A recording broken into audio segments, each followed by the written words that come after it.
Call the order. Those clerk, please call roll. Burgess. Here. Jones. Here. Davis. Here. Myers. Here. Washington. Here. Williams.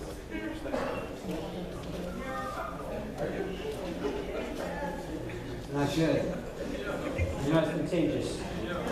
Alrighty, we're going to skip item number 2. That was an online presentation, and we're having problems with our internet. So we'll move to item number 3, waive bid process for a fire truck. Chief Stopper, come on up and take the hot seat now.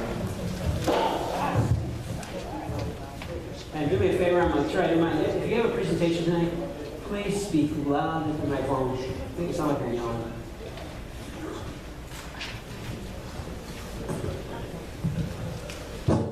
Can you hear me? There you go, just like that.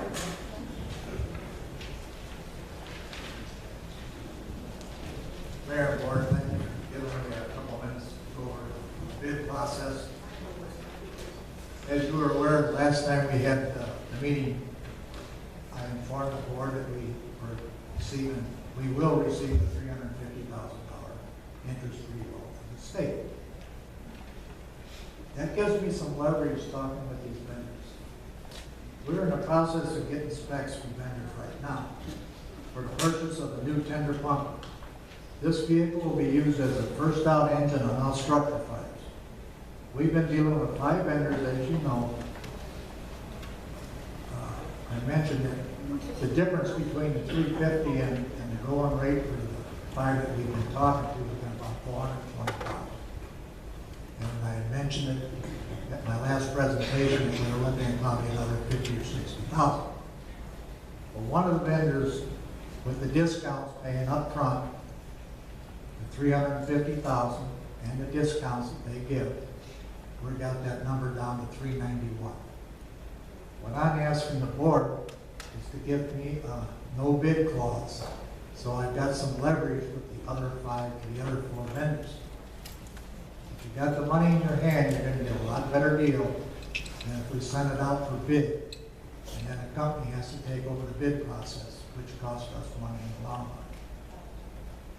Figuring out the discounts that I've already received just on paper, it's not been signed, sealed, or delivered. We're looking at its cost savings of over $20,000.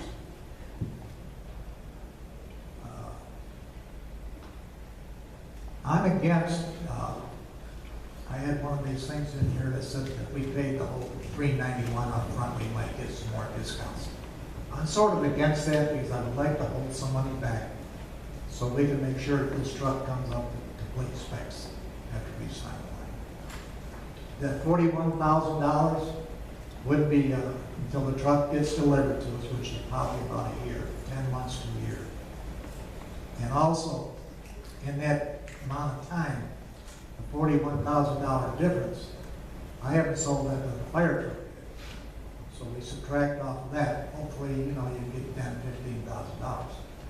So our portion would drop down on that. And I haven't went over the budget review for next year's budget, but saving that $75,000, this last payment we have to do on the aerial, should more than suffice to pay the difference of in November for that extra add-ons. So if there are any questions from the board? Trustee Burgess. Thank you, Mayor. As you know, I did ask for this to be at the same time that you presented the grant, that the no interest loan that we as a board voted at that time for waiving the bid process so you would have more leverage. So it does make sense because by the time we go out for a bid and get everything back, you may have lost what little leverage that you had with the vendor that you had. I understand it is a time constraint. I just still like to know how you got a loan paid no interest.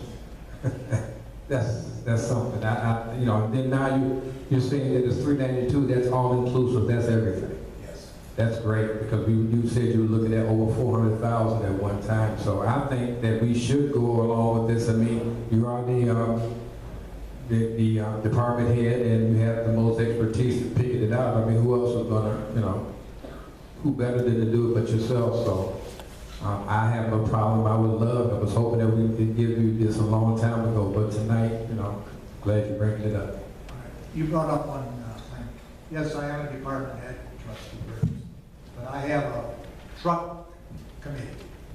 And it's up to the truck committee to go over all these specs. And we'll all come up with one method. This is just my pick.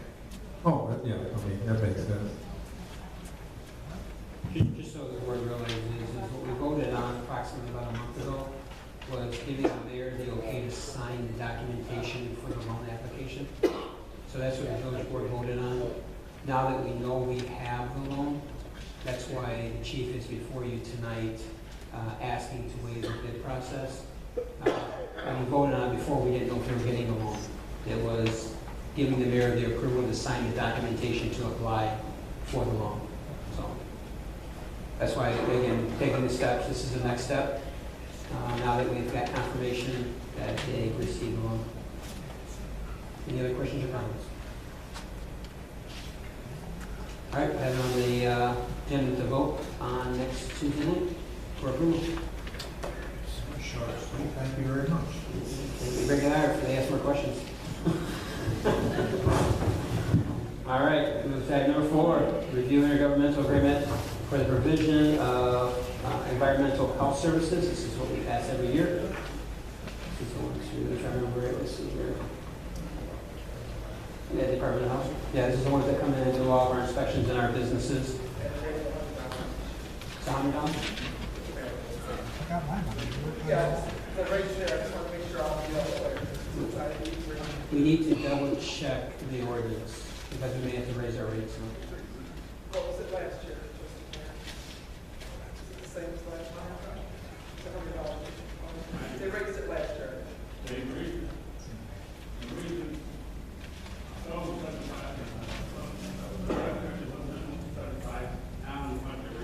That's what I thought. I thought it was 60, then it went to 75, and I think it's 100. Just double check the ordinance that we currently have.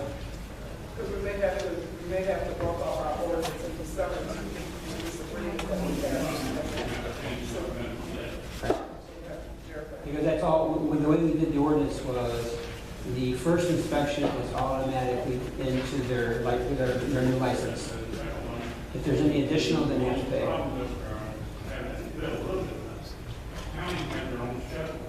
Right. Can you use the mic, please?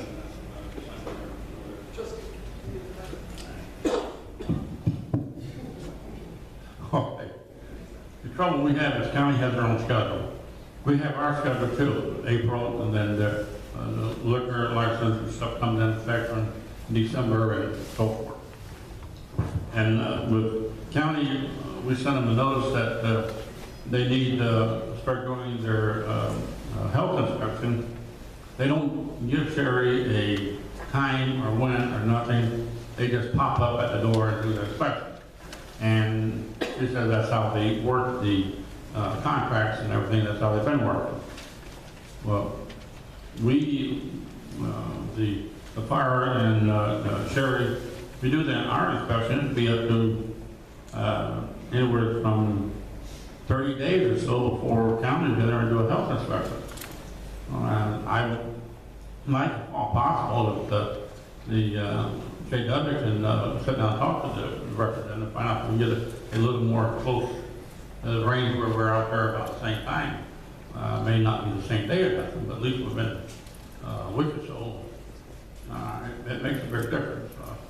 They're bringing the stuff in that the fire marshal signed off on them, but the health never signed off. Or the fire marshal denied them, and Cook County Health Department. Well, they get them up here in the front window, well, here, and you got the health department not signed off, and they're, sometimes they get their license in before the other one gets all signed out. So we would like, if all possible, if administrator could check with the county and work with, and I will get the dates when we get the amendment in for it, because I'm positive that they went up. Sure sounds like it did. Oh, because I thought when we did the budget, I think we figured 75. Let's just double check. All right, anything else? Okay, hearing nothing else, move to item number 5, Sauk Village Adopt a Rose Program. Election Memorial, we got trustee Tate and Ed Sullivan.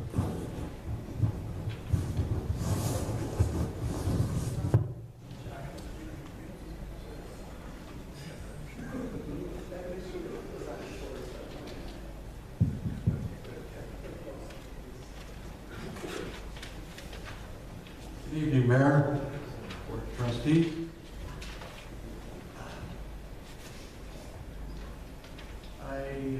Last meeting, I handed out papers on the Adopt a Rose Bush, and I hope some of you read it. And if there's any questions, right now, some of them are asking, what happens if I die? You can bury me in the rose bush. That won't happen. Ah, That won't happen. so I had to put that meantime, is there any questions on this? I mean, I presented it last week, or last meeting that I had, and you wanted more information on the roses and how it's going to be presented, and who's going to be taking care of it, and who's going to be handling the money and the residents that's going to be adopting it. Is there any questions on what I had and what, anything else or what? Can you still hear me? It's all right. This is all right. It was me. Mr. Mayor, I have a couple questions. Okay. Okay. Your committee is going to be handling the placement and everything for the rose bushes, correct? Right. Okay. And then your committee will also handle the upkeep of the roses and everything. I'm not a perfect gardenist or flower person, but I know roses takes the extra care and so forth. And they're going to be put out here in an area that we know the soil has to be turned over and prepared and everything for these bushes. Is that all been figured into your price? Yes, I'll be out there with the help them plant it and help them preserve it. There's not, I mean, what has to be done, I'll be doing it with the people that are going to be adopting the rose bush. And if they don't know how to do it or much about it, I'll help them do it. I've raised roses. I was on the Rose Society over in Homewood. So I know what roses are and what you do with them and how you prepare for winter. So there's nothing, you can ask me any questions about roses. If I can't answer, I say I can't answer, but I don't as much about it as anybody else. I don't remember the overall design, but I know it's just going to be by the memorial, and is it going to be completely around it, or just going down the main aisle of it? You can explain it to them, you don't have to show it.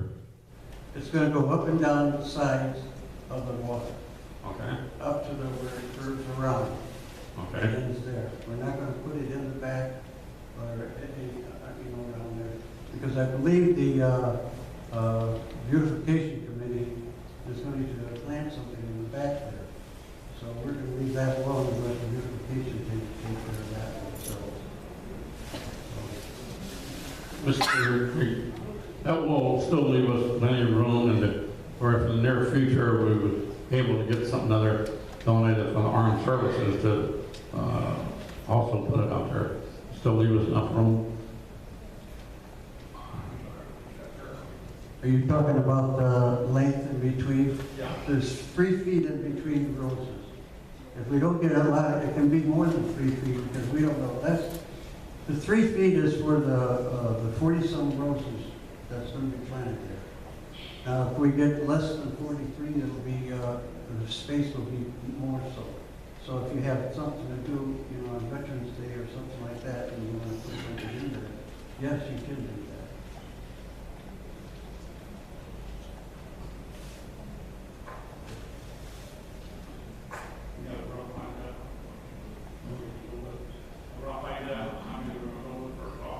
Yes, see, so how much were there? I mean, how many were there? 13 on each side? 13, and then I think 12. Well, we have 14 rose bushes that we're going to be choosing from, and they're all about the same with the red and the deep pink. We're not going to go like yellow, white, burgundy. We don't want to do that. We want to blend in with lecture. And like I bought from Jackson and Perkins, and they have the roses. They guarantee the roses if we do it right. And as far as I know, that the roses that we have picked out would be sufficient enough to represent the veterans. You don't like the red, white, blue? We don't have red, white, blue roses. You got red roses, you got blue roses, you got white roses, you just got those things. So if you make them put them down the line, then you got red, white, blue. But if you plant a white rose next to a red rose, the white rose will turn red. Okay, that's my question. You answered that. Trustee Burgess? I just have one question. Who's responsible for the maintenance once this gets started, as far as pulling weeds, and cutting them, and maintaining them through the year? Who's responsible for that? Like I said, and what I have in the papers that you read is the one who is going to be adopting the rose is responsible for their rose bush. But if they can't, I'll be there. I'll maintain it. Now, before I took sick and went into the hospital and that, I had over 75 rose bushes in my yard. So I know roses. And like I said, I belong to the Rose Society of Homewood. The reason why I asked that question, because I know you see the ladies that are out there with the beautification committee. And I'm sure if that area is blighted, I'm sure they're going to contact somebody. They probably will do it themselves, but if you have someone that's designated that'll stay on top of it at least once a week, pull the weeds and things like that, then that would give them, because I'm just looking at, the one that's out there within 2 weeks, that's when the weeds grow up, and if you wait longer, it's even harder to pull the weeds. So I was just wondering if you said if it's in the agreement, whoever purchases the roses would at least spend once a week or something to come out there and clean up for yourself, because I would hate to have something planted and then the village beautification committee has to come along and take care of it. That was my concern. No, the beautification committee has nothing to do with this. Okay. I'd be more than welcome to have them come in and take a look and see what happens. But as far as the weeds, what you do is that once you dig up that property and where you're going to put the roses, you put P.L.A.N down. And P.L.A.N prevents the weeds coming up. You put it down there about every 3 months and you won't have any weeds. And that's paid for by? That's what it's not going to cost the village any money. No, I'm just saying that that's with the purchase of the roses and the adoption. You can purchase the P.L.A.N with the roses if you want, yes. But we can get it at a different place at a different price, cheaper.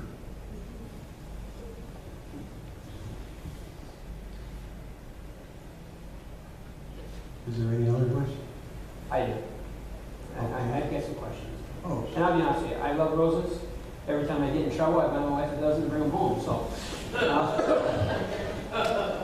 But I do have some concerns, and I'll bring these up real quick. The number seems like it continues to grow. At the beginning it was 20-some rose bushes, and it's 43, and now it's 47, it sounds like. My concern is rose bushes have thorns, and we have a lot of people walking through there. And again, you talk about 3 feet in between every bush.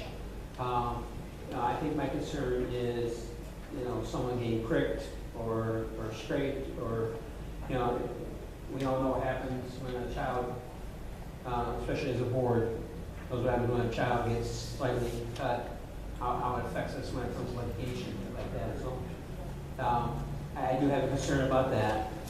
Just wondering how we're going to make sure we control the fact that no one is going to be able to get close enough to them, except for people that's maintaining them, where they won't get pricked and they won't get, cut, things like that. The other thing I have is I'm hearing about Trustee Myers questioned you about a committee, and that your committee is going to control this. My question is, what committee? And Well, who's Mayor, the chair of the committee? the committee is myself, well, it's Trustee Cecil Tate, myself, and I hope the committee would be the trustees as well, because they have to vote on it in order to be in favor of having it. Now, I'm not talking, wait a minute now, don't jump it. I'm not saying that you have to come out there and do the work. I'll be out there every day looking at those roads, seeing how it's going to be taken care of. I'm just trying to figure out the committee, because there has been no committee appointed. And I'm just wondering if one of the trustees are doing it under their committee. I know we have a beautification committee already. Have you presented this to the beautification committee and see if you get their buy-in on it? If you remember correctly, when we had that Veterans or Memorial Day section out here, I came up to you and I asked you about adopting a rose bush. You said you should go to the beautification committee. And then I went to the beautification committee and they said that we have nothing to do with that because it's village property, it has to go with the veterans. So they told me to go and see Cecil Tates. So I went up there and I talked to Trustee Tates, and he said everything seemed to be all right. I explained to him what it was going to be, who's going to be doing it, and how it was going to be done. And so that's how it became. But I came to you first. Right. And I said go to the beautification committee. You told me to go to the beautification committee, and the beautification committee said I'm not going to use this as word by word, but they have no control over it. So now, if the beautification committee would like to be in on it, I'd be more than happy to have them do it. I mean, I get a laugh. I'm just wondering what the laugh is about. I think they have their hands full. There's less than a handful of people that are in that committee. Let me go through these other concerns real quick I have is, and again, it has to be part of whatever package you put together, but I have down here, what happens if a person that adopts a bush does not maintain it? And I know you said, well, you're going to be out there every day, you're going to be maintaining it, but there's going to be days that in weeks you're not going to feel like it, okay? And the other thing I have is, how long after a person no longer maintains a bush that they adopt, do they no longer, own that bush? And what's going to happen to that bush? Does it get pulled out? Does someone else get to adopt it or put their own bush in that location? Again, I don't know if you have that in your... I don't have it in my papers here, but if that happens, you give them at least a half a year of growth on it. If they don't want to maintain it, well, get in touch with them. If they don't want to have it or not, I could always have somebody that's on the list that would like to adopt a bush, and they could have that rose bush instead of the ones that did adopt it in the beginning. They also have to pay the $27 for the rose. Right. So if I get this is falling under the housing committee. No, it's not under the housing committee. No? No, it's under the veterans committee. Oh, I didn't make one up. Hang on. So, all right, I will need to follow up and find out about the veterans committee. I know nothing about it. Do you know anything? I don't know anything about it. So, all right.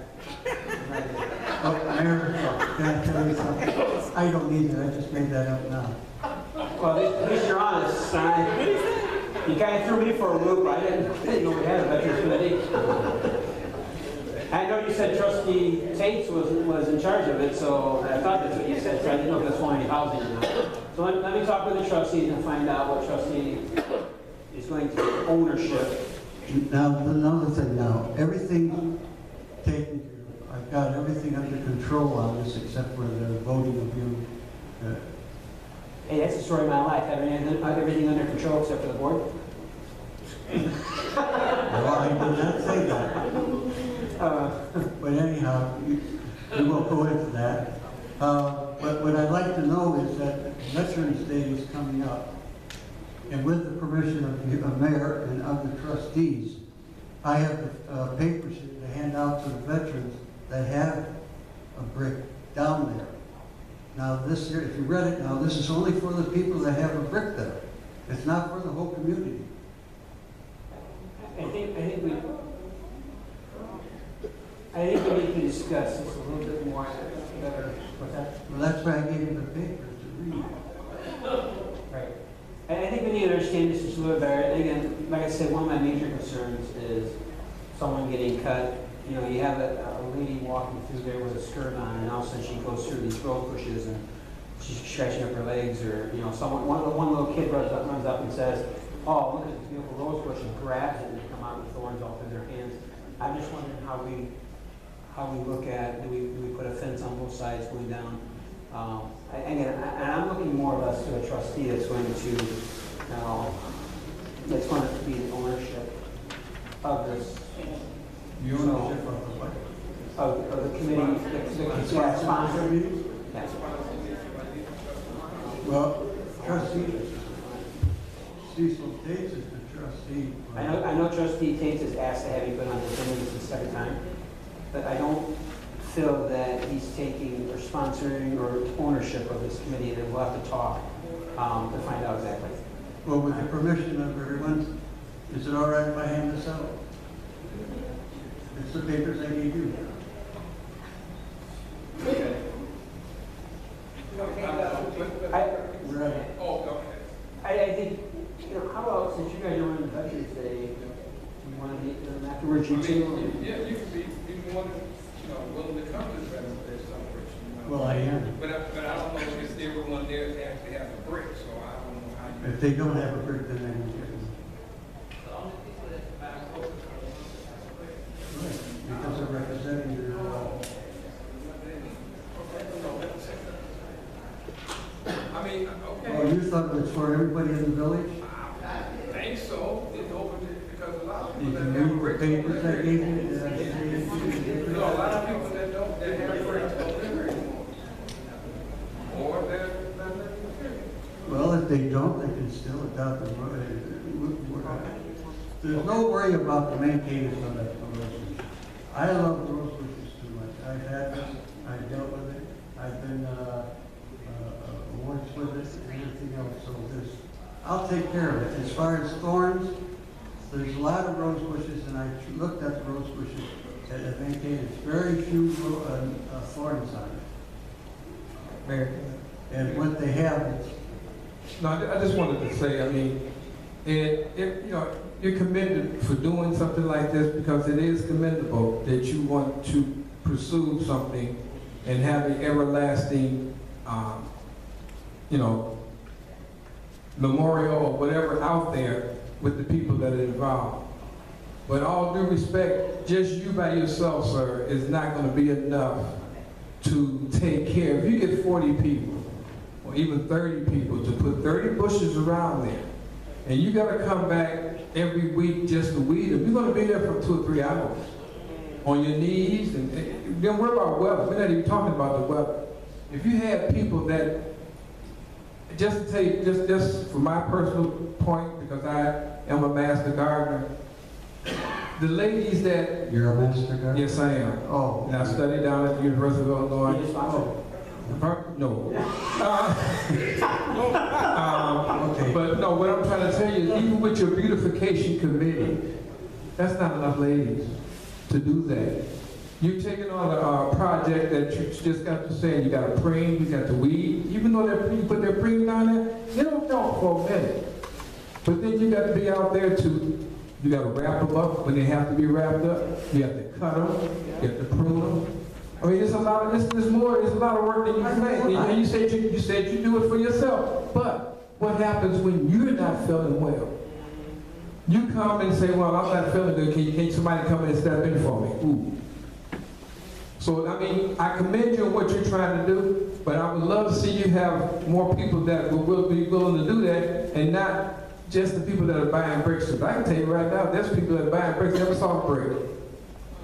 They never saw that brick. I mean, it's there, but they don't come and clean it up. But you do have a certified beautification committee. If you got with them and ask them, to be partnership with that because they're out there, they know what they have the material, but I would think that you would want to do that first before you just say for yourself, I can do all this. It's not that easy, sir. And I'm just trying I'm to saying that I'd be out there and helping out there, and I'm not saying that I'm gonna be the sole worker. You know, let me ask you something. When you have a committee, for instance, your committee, you ask one person to start out, then you ask another person. I mean, it can build up, and once you establish yourself with your committee, you have others to be on that committee that maybe they can ask, and you can be putting them on. true, but I'm not pulling weeds. It's a difference. It's a difference when you're out there pulling weeds, cultivating, and then you yourself said you're gonna do these in bare root. They need a lot of care when you bare root. No, you don't. Okay. All right. As a matter of fact, let me tell you something. Bare root is better planting than you do with the pot rows. The pot rows there, they take it out of the pot and put it in the ground, but you don't have no control over what the roots are. When you have a bare root, you soak it for 24 hours, you put it in there, and you have it mound on it. Okay. I'll tell you what we're going to do is I'm going to wait. I'll see if a trustee wants to come to me.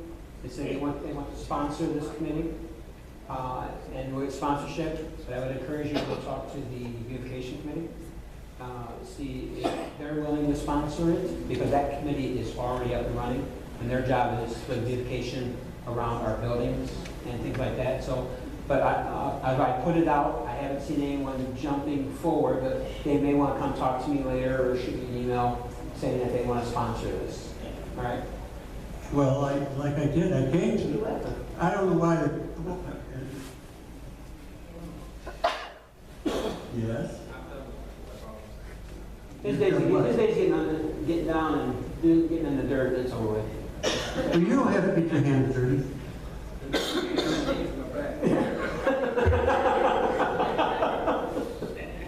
So, I'll tell you what Yeah, we're but going to do. I did go through beautification. Now, if the beautification, I don't know if the beautification is here. Listen to every word you say. Listen to every word you say. Well, then if they would like to come in and form this committee or be in the committee and, I would encourage you to get on their next agenda. They announce when they're having meetings and see if this is something that they want to work with you and sponsor, okay? And then let's go there. Because remember I said go to the beautification committee first. I did. The beautification told me to go somewhere else. All right, well, there's beautification. Wait a minute, let me correct myself now. I didn't speak with the person that's the chairman of the beautification. I spoke with someone that was associated with you, and I didn't know that. Okay, so what you want to do is talk to the chair especially. See if you get on the next agenda again, because remember, like I was leading you in the direction of the beautification committee first to see if they want to get involved. I would encourage you to do that first. I will wait to see if any trustees come and talk to me.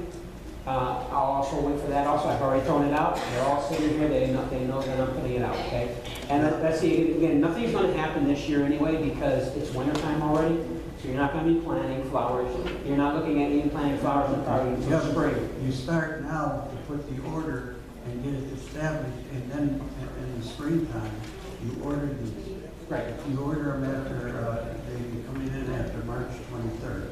But you have to do it ahead of time because if you don't, you don't know where you're at. Right. Well, So, let's take these steps first. Go to the beautification committee. I'll see if any trustees come talk to me. Now, you're talking about the beautification committee being, sponsoring it. Explain to me what you really mean by sponsoring. Do you mean by working with it or sponsoring it, that they're sponsoring this and we have to? Well, if the beautification wants to take this on as one of their projects, every committee has projects, right? I know. So if they want to add this to one of their project lists, that means they're coming in and saying, you know what, the beautification committee is in support of this, and we're willing to go along with Mr. Sullivan and help get this project going. But you need their buy-in first through their committee. Well, I've spoken to the beautification committee on other things, and they put this on their agenda and have them work this and pull and. I would be very nice when you say right now because there are members in the audience. So, I know. So what I would say is just get on the agenda and don't listen to you, trust me. They may not agree with you, but don't listen to you. Well, they might be in favor of it. And they I'm not won't saying tell you to that. go somewhere else, trust me. No, what I'm saying is they might be,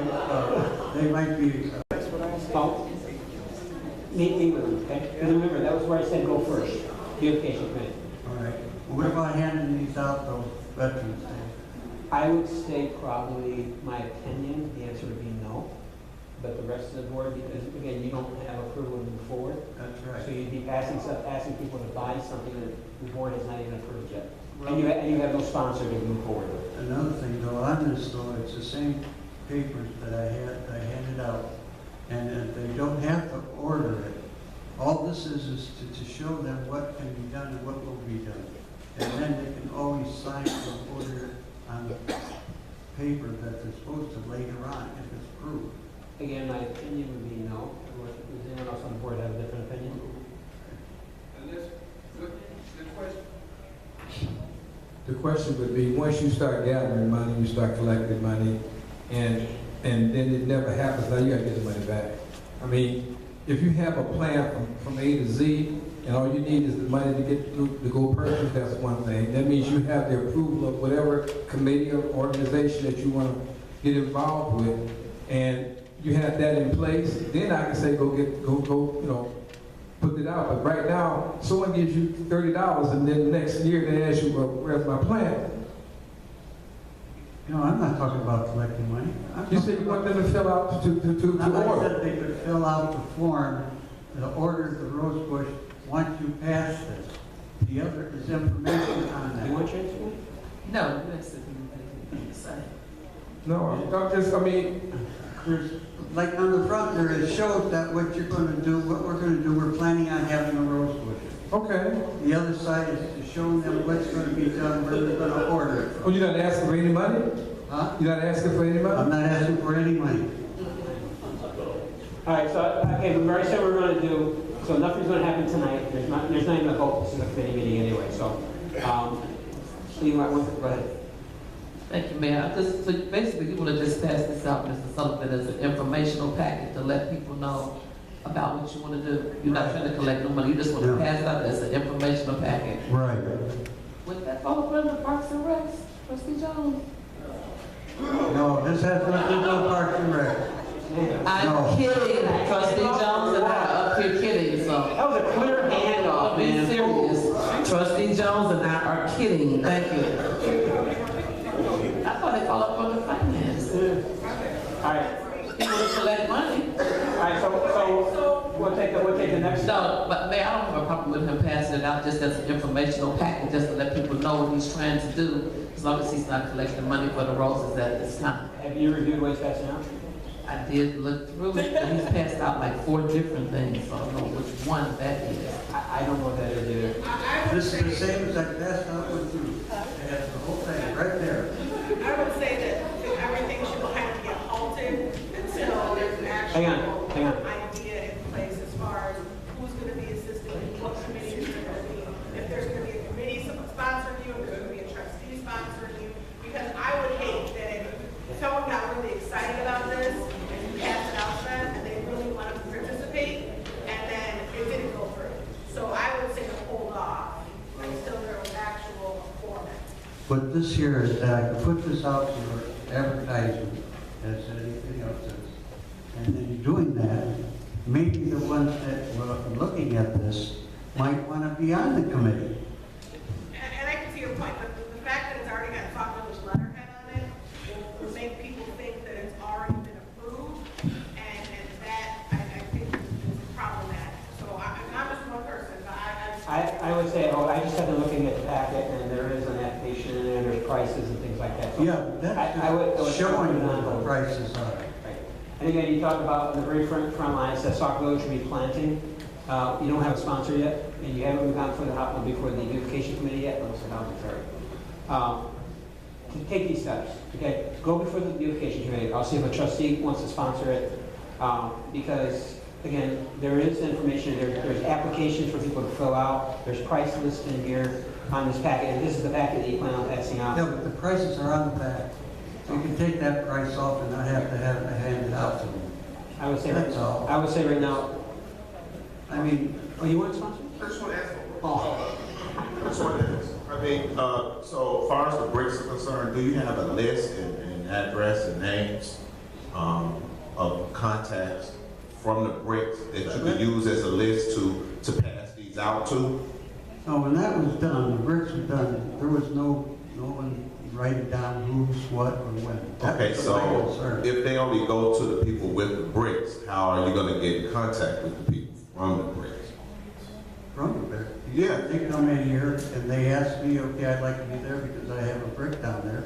Then they'll have, they can get a rose bush. So where do you get that information from?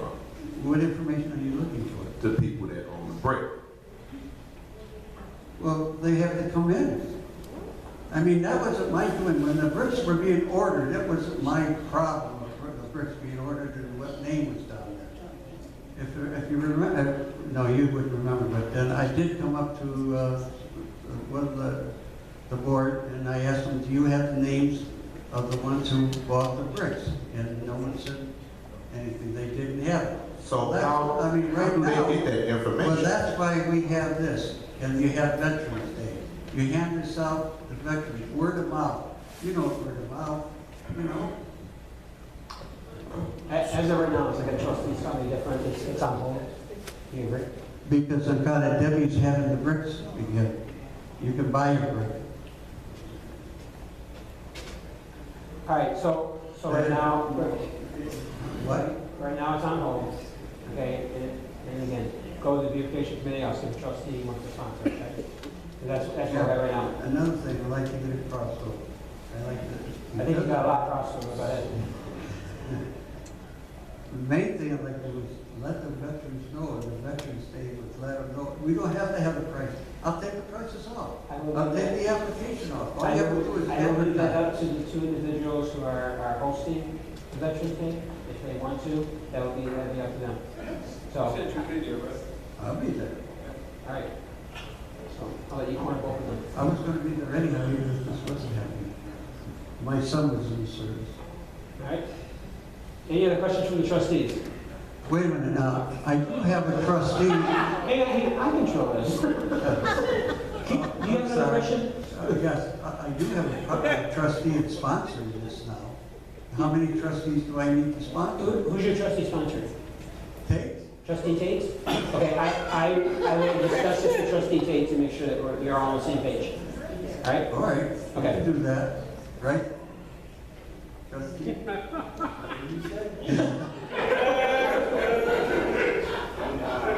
Would you like me to be there when you talk this, trustee Tate? No, I'll give him the opportunity to talk to you. Okay. All right? All right, so then I get together with, You can talk to trustee Burgess and trustee Tate, they are hosting the Veterans Day event, to see if they want to make an announcement. All righty? that's fair enough. All right, good. And if they approve it, then I can hand these out veterans.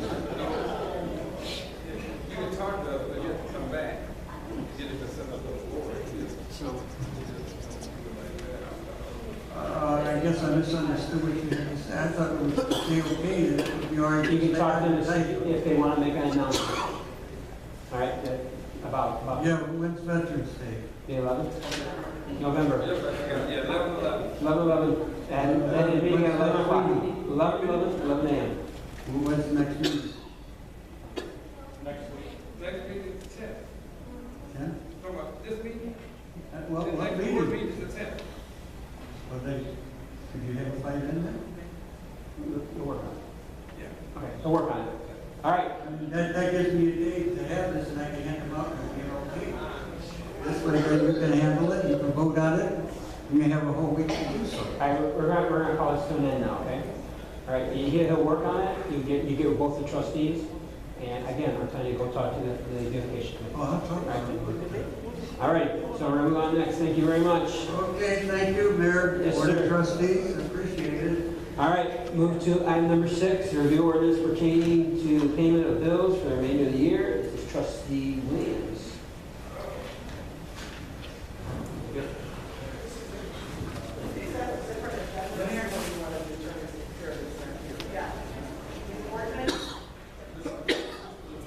Oh, you know, okay, you're right, I'm sorry. So we're gonna go to item number 7, this is getting moved on to the next, I'm sorry. This is the Budget and Finance Committee update, trustee Williams. Sorry about that. So we get 2 items being moved to the next meeting. Okay. Number 7, sorry about that. What you have before you is a proposed policy. I know we've been talking about this for a while.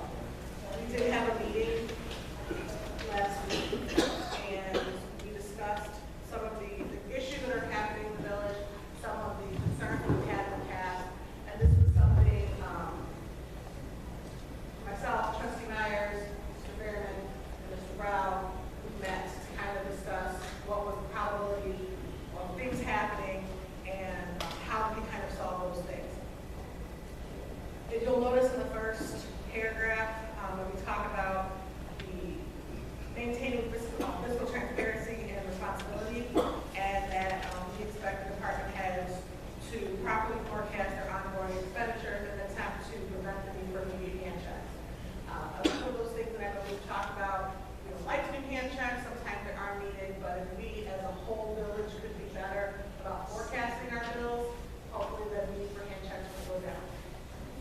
But be that as it may, there are needs for hand checks, so then we go down to any amount between $1 and $999.99. What we are proposing is that the finance director would be able to make that payment, and then it would be his responsibility to indicate why that payment was made, and that would be attached to the account payable prior to the next regular board meeting. So just like you get your account payable the Friday before a board meeting, the sheets that we talked about in the last committee meeting that had sample on, an idea like that would be sent with the account payable, where it would have the amount, who it was to, the date that it was written, the why it was written, the account number that it came from, and then as Trustee Burgess stated before, a description of what that account is. So we don't all know what the account numbers are and why they're there, but that way we don't hang the police fund and the fire fund or whatever. Yes, Mike.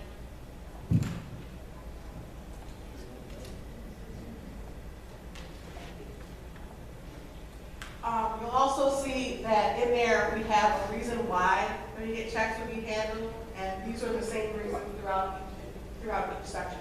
So if we needed to pay a bill in order to avoid a late fee or cancellation, immediate needs or supplies for the department, or to avoid legal ramifications, those would be the reasons that, according to the finance director, that we would issue a hand check.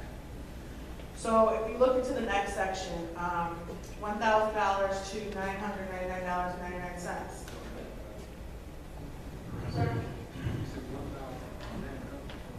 I'm sorry, $1,000 to $999.99. The finance director will be given the approval to make that check with the written approval of either the mayor or the village administrator. At that point, again, for the same reasons, we would have to do that. And then, again, it would be his responsibility to inform the board of trustees with the form that we previously discussed to accounts payable prior to the next regular board meeting. If you go to the next section, which would be $10,000 and above. If for any reason there needs to be a hand check that was cut for $10,000 or above, it would be the finance director's responsibility to inform the mayor and village manager of the need for immediate payment.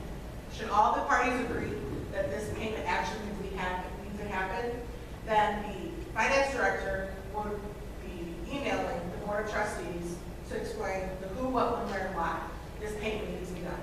It would be the responsibility of the board to reply back via email within 2 business days to say yes or no to said payment. No reply would be considered an abstention vote. And just like in a board meeting, an abstention goes to the majority. So, however, if nobody replied back, that would be a problem. If one person replied back and they said yes and no one else replied, then it would be considered that you are okay with this and it would move forward. The reason for this is because you brought it up in the last meeting. If you refer back to your village email from October 20th, when the finance director sent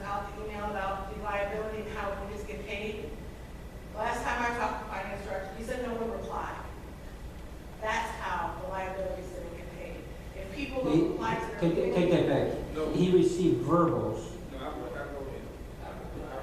an email. I haven't talked to Mohan or since, like, shortly after that, like I said, okay. And if that, I did ask for Mr. Fairman to, after that meeting, I did ask for Mr. Fairman to email the board with who replied and how they replied, since it was brought up in the last meeting. I know that we have problems with emails, so I'm encouraging everyone at this table to make sure that your email is working. Send the email, get an email, however you need to verify it. But it's important that if we have a situation where the finance director is reaching out to us, it's our responsibility to reply. So, like I said, I haven't talked to Mohan this week, but in my last talking to him, he was saying people were not replying.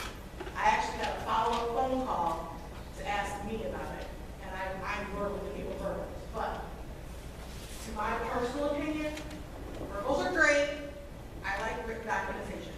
I like emails. Emails give you a date and time stamp. There's no question about it. So that's why it was my suggestion to put this in here. If you go further down, you'll see the emergency need. And this would be a situation where if there was a health or safety risk to our employees, our residents, anything like that. In that case, finance director, the village as a whole doesn't have 2 business days to make sure that we get a consensus from the board. This would be a situation where the finance director, the mayor, and the village administrator would go through and make that decision, pay the emergency need, and then notify the board. So emergency need, we say, if we had a water main break and half the village was out, we had to go buy something That was over $10,000. that was over $10,000, we did repair. Or one of the examples that came up in the meeting was if we were out of gas. And I was told that sometimes to refill the gas could be in excess of $15,000. And the way I looked at that situation is if the police cars can't get gas in them, they can't patrol the streets, that's an emergency situation. That puts our residents at risk. So in that situation, if Chief came in or Kevin came in and said, hey, we don't have any gas, I need this paid right now, to expect the finance director to wait 2 business days to get all the trustees to yes or no or go back and forth with it, that's 2 days we don't have gas. That's problematic. But again, one of the things I did stress in the meeting is that I would like all of our department heads, including our finance director, to be better at forecasting. To realize that if we've got a quarter of a tank of gas left, that we may want to start thinking about how long is this going to last us? How soon can we put this on accounts payable so we won't have the need for it? Well, that's where it takes the support of your department heads, because the finance director isn't out there sticking the stick in the ground to see how much gas is in there. Exactly. And I know the village administrator was in on this too, and he agreed, and that was something that will be discussed as a whole village, trying to be better about forecasting. This, after our meeting, was emailed to the mayor and the village administrator.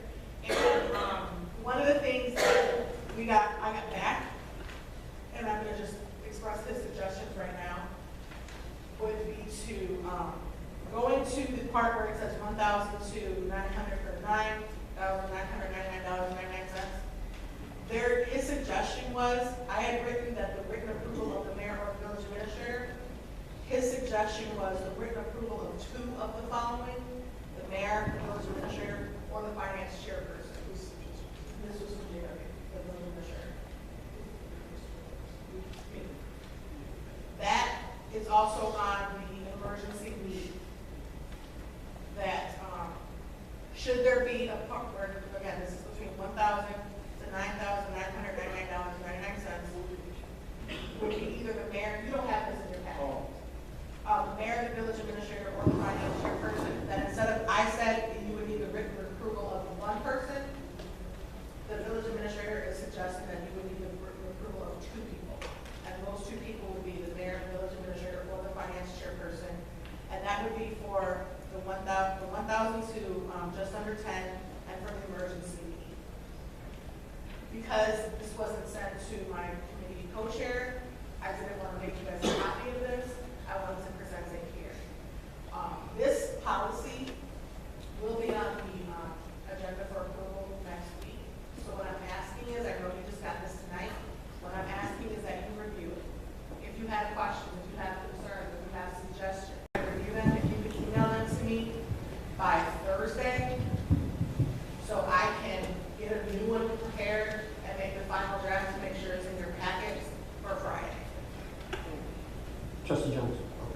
far as the emergency need,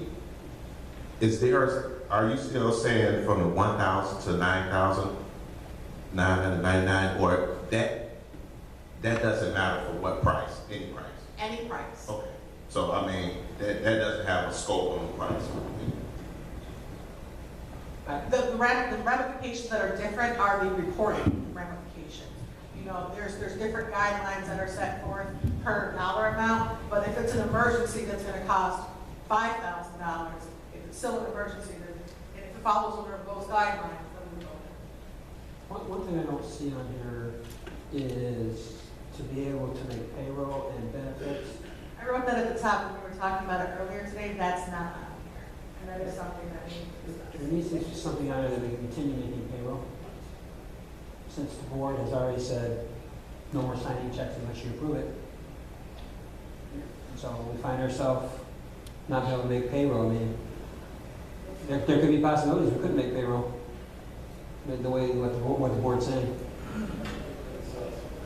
So business or retreat. And when after the last meeting where it was discussed, I actually did pull my copy out and write that payroll and liabilities is not in here. It wasn't something that we thought of as being an extraordinary need in the fact that we have to have a policy for. And I do take responsibility for that because for the last 10 years that I've been on the board, payrolls and liabilities have just been paid. We've always paid them on the additional next account payable.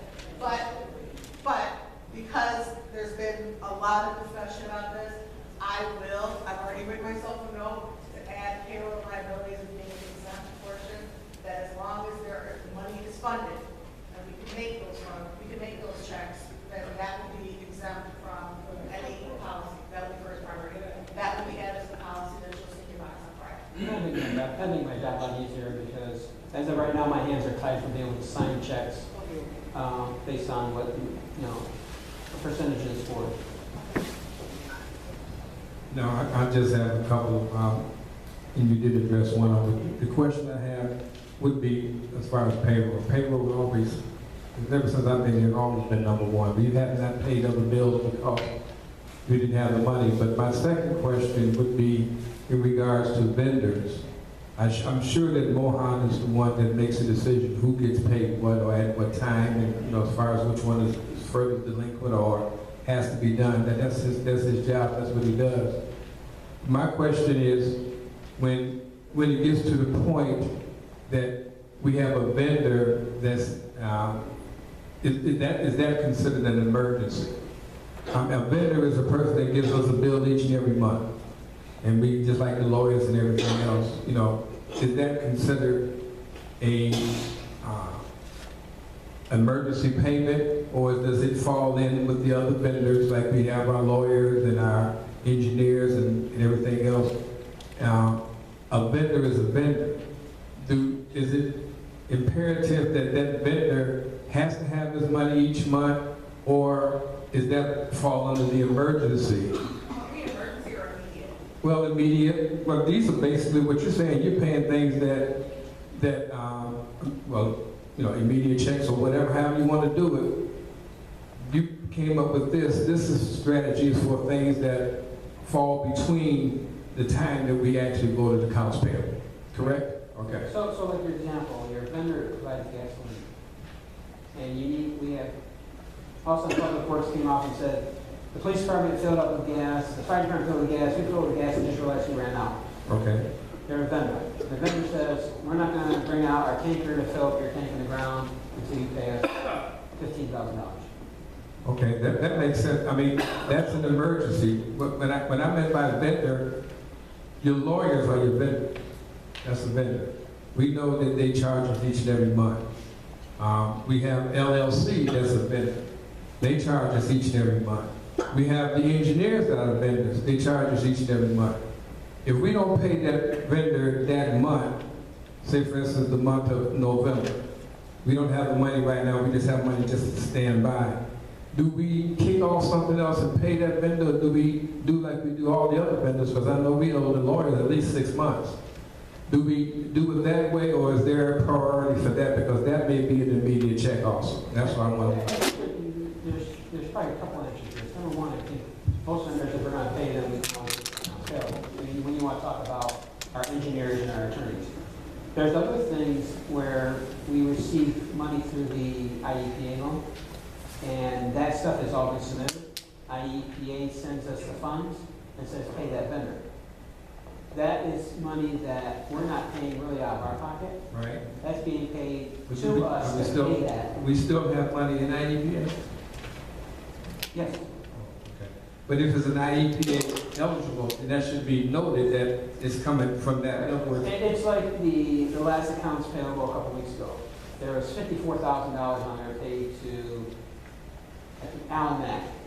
P.L.A.N. is the vendor who does the work that gets paid through the IEPA loan. They did the work, they submitted all their bills. Engineers came out, they said, okay, the work is done. They signed off on it, that goes to the IEPA signed off on it, they issued us a check. That check came in and the village paid that $54,000 to P.L.A.N. based off of the funds that came in through the IEPA. You know, there's a long period of time that when P.L.A.N. presents their bills, there's a long period of time there. So, again, they're the ones that was doing the work on the air strippers and all that work over there in the wells. I think because I kind of asked Milan, these three situations where you see payment of bills, avoid late fees, immediate needs, and then avoid legal ramifications, those came from Mohan. I specifically asked him, in what reason would you have to write an immediate check? So if you take the IEPA situation, the reason why that was an immediate check, the way it was explained to me is, we were given this money. We were then given an invoice. It's our responsibility to pay that. Since we were already given that money, there was fear of legal ramification if we held on to it too long. That makes sense. So that was immediate check. And that makes it, even with the garbage bill, we get that money every month. And that money's sitting there, and I can understand that, that's, I have no problem. But what would you consider that, if they went and cut a hand check for Skyline or Allied, whoever it is? I mean, Skyline's money should be there. Most of their money should be there. I'm not saying all of it because everybody doesn't pay their bills on time. They're very good points, because, you know, what do we say is acceptable pay? You know, That's what I was asking. Or do we say, oh, you know, Skyline's money is it's sitting there, I keep on calling Skyline, Allied's money is Allied. sitting there. No, But you know what? Republic. Republic, now. Skyline, Allied, Republic. So, do we say we'll continue holding that money until we do accounts payable, or do we say, okay, that's their money, we're gonna go ahead and pay it? I mean, we do it like we've been doing it. I mean, because we're going to be behind with Allied. I mean, yeah, we call it Allied. Republic, we're going to be behind with them because we don't get 100% each and every month from every bill. So we know that. They know that. And I just don't want them to go 4 months and then have to come back and give an immediate check. You know, because they're either threatening or I don't think they threaten. That would fall under legal ramification. Right. Or other way the explained it was, sometimes we don't have the money to pay a certain bill. Like you just said, if you take Republic, people aren't paying their water bill, therefore we don't have the money to pay mine. If we got the money in between an accounts payable to make that bill, if we can avoid additional late fees, and we've got that money now to make that bill whole, then in that situation, that's when Mohan would use his judgment to say, let's pay this bill to avoid another late fee, to avoid another whatever. In that case, that would be in between accounts payable, he would make that payment. But what I explained to him is, good, number one, good, if we can avoid a late payment, if we can stay current on things, better, let's do that. But no, and we can't, that's not something we can forecast, because we don't know if we're gonna have the money. All of a sudden, we have the money, we wanna make good on our bills, let's do that. But then that would be where that form would come in. Because if you have an immediate check for Republic, you and me and everybody else would say, Republic is an ongoing bill. We knew we were having this bill. We knew we were doing this. Why couldn't it be on account payable? And then that would be from Mohan to say, to avoid an additional late. But yeah, We're able to do that. but we collect money for them on their behalf. And that would be explained in that form. Or residents didn't pay their bill until after the last time they accounts payable. Well, yeah, I mean, I think that, like I said, we're going to be behind with Republic anyway. But my question was, what constitutes immediate or paper check when it comes to a vendor? Okay, so and another example would be. You know, part of the problem with the finances here is basically we have Mohan as a person that's responsible as one accountant, so to speak. So what we have to do, we're telling all the department heads, a lot of these things that we have, trustees and members of the public is because, you know, we don't buy stuff on a quarterly basis that we use all the time. You know, those type of things need to be bought on a quarterly basis, and not, you can kind of decide how you can pay your money that way, and cut down some of the necessary needs of this emergency payment. Like, for example, some people owe a little small amount of money, and they want to check before they give us a widget because we haven't paid it. You know, so if we bought this stuff on a quarterly basis, stuff that we know we're going to constantly use, we know that we're going to have to use so many gasolines per month, we should be able to forecast how much that's going to be, at least for a quarter, and be pretty close to it. That's what we're trying to do, and I think that will help some. Now, that's not going to answer all the questions about, you know, some of the bills at the back, but it will give us the opportunity to have money to pay those bills that we know large, like the Republic, the garbage collection, and that type of thing. It won't solve all the problems, but it certainly will put us on the road, as far as we can see, to not have all these hand checks. And then that was something that the Budget and Finance Committee discussed as a way to additionally forecast. So if we were ever in the position to be able to buy things on a quarterly basis, that would eliminate the need for hand checks. But we're not there yet. That's something that we're looking forward to do. But to answer your question, going back to vendors, the reason for an immediate check, let's say we're in the process of getting a new officer through the COPS grant. So, good example, but I feel like we're always kind of behind on, and it was on accounts payable for a different department this year, this time, was uniforms. If we go to our uniform vendor, and he needs uniforms, I'm saying he, it could be a she. If the new cop needs uniforms, and that person is not able to get those uniforms because we're behind on our payment, then in that situation, that would be a time when Mohan would use his judgment to write immediate, if we had the funds, to write an immediate check to pay the vendor so that that officer could then get their uniforms. And then depending on the amount, would follow in the reporting with the trustees through the proper practice that is set in the policy. But that would be one reason why our vendors would get paid. But like you said, Mohan's job as the finance director is to do a lot. One of them is to prioritize. Yes. And once we have the funds, it's his job to determine what we can pay when. And if he can avoid a late fee, if he can avoid legal ramifications, if he can address the immediate needs or supplies of the department through an immediate check, that's what he's wanting to do. And those would be the reasons why. And it would have to fall under these three items, which he told me would be the only reason why he would need to do an immediate check. And that's a good analogy, because I did see an immediate check being paid to one of our vendors. And the reason why I'm looking at it, I'm saying, well, why was this done like this? We knew beforehand that we had to pay that vendor.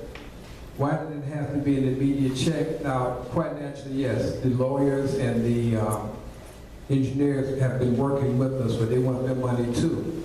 But if you know that every month this particular vendor that money is going to be the same, we either can't do it right now, but not make it an immediate check, make it at the next accounts payable. Because my question is, why would it have to be an immediate check to a vendor that we're ongoing? It's ongoing. Why would it have to be an immediate check unless we're behind in a spot where they get ready to sue us for X amount of money and they need something right now? That would make sense, yes. I wouldn't have a problem, no problem with doing that. But if a person is a vendor and is working for the village and has been working for the village for a period of time, they should know. Why do we, if we can't pay it right now, then we know that when the next accounts payable comes, then that would be one of our priorities. But to issue the immediate check right then and there for a person that's already here, if we're doing it once a month, then we should make sure that we add that money in. But for that to be an immediate check, I didn't have a problem with that one, that particular one, because, what was the reason? It was only a week until the next, we did that last one, it was only a week until the next time, and we have the money. And I'm hoping that, every time that we try to pay these bills, that we have the money for it. But there comes a time that we don't, and that's the reason why, that you're there and everyone else is there to try to make sure that we at least prioritize, but don't always, we got a lot of people you got a lot of people in that back drawer, chapel or whatever you want to call it. But we have to work with somebody. Sometimes, you know, you work just like government. Sometimes you work for the government, you don't get paid right away. That's all that happens all the time. Deal with Illinois, this happens all the time, and you know they're going in, you will get your money. But to make it an immediate check and make it had to be right then and there, that's what I had a problem with. It should have been just like the lawyers. They've been waiting. They've been dealing with us for years and years and years. That was all. All right.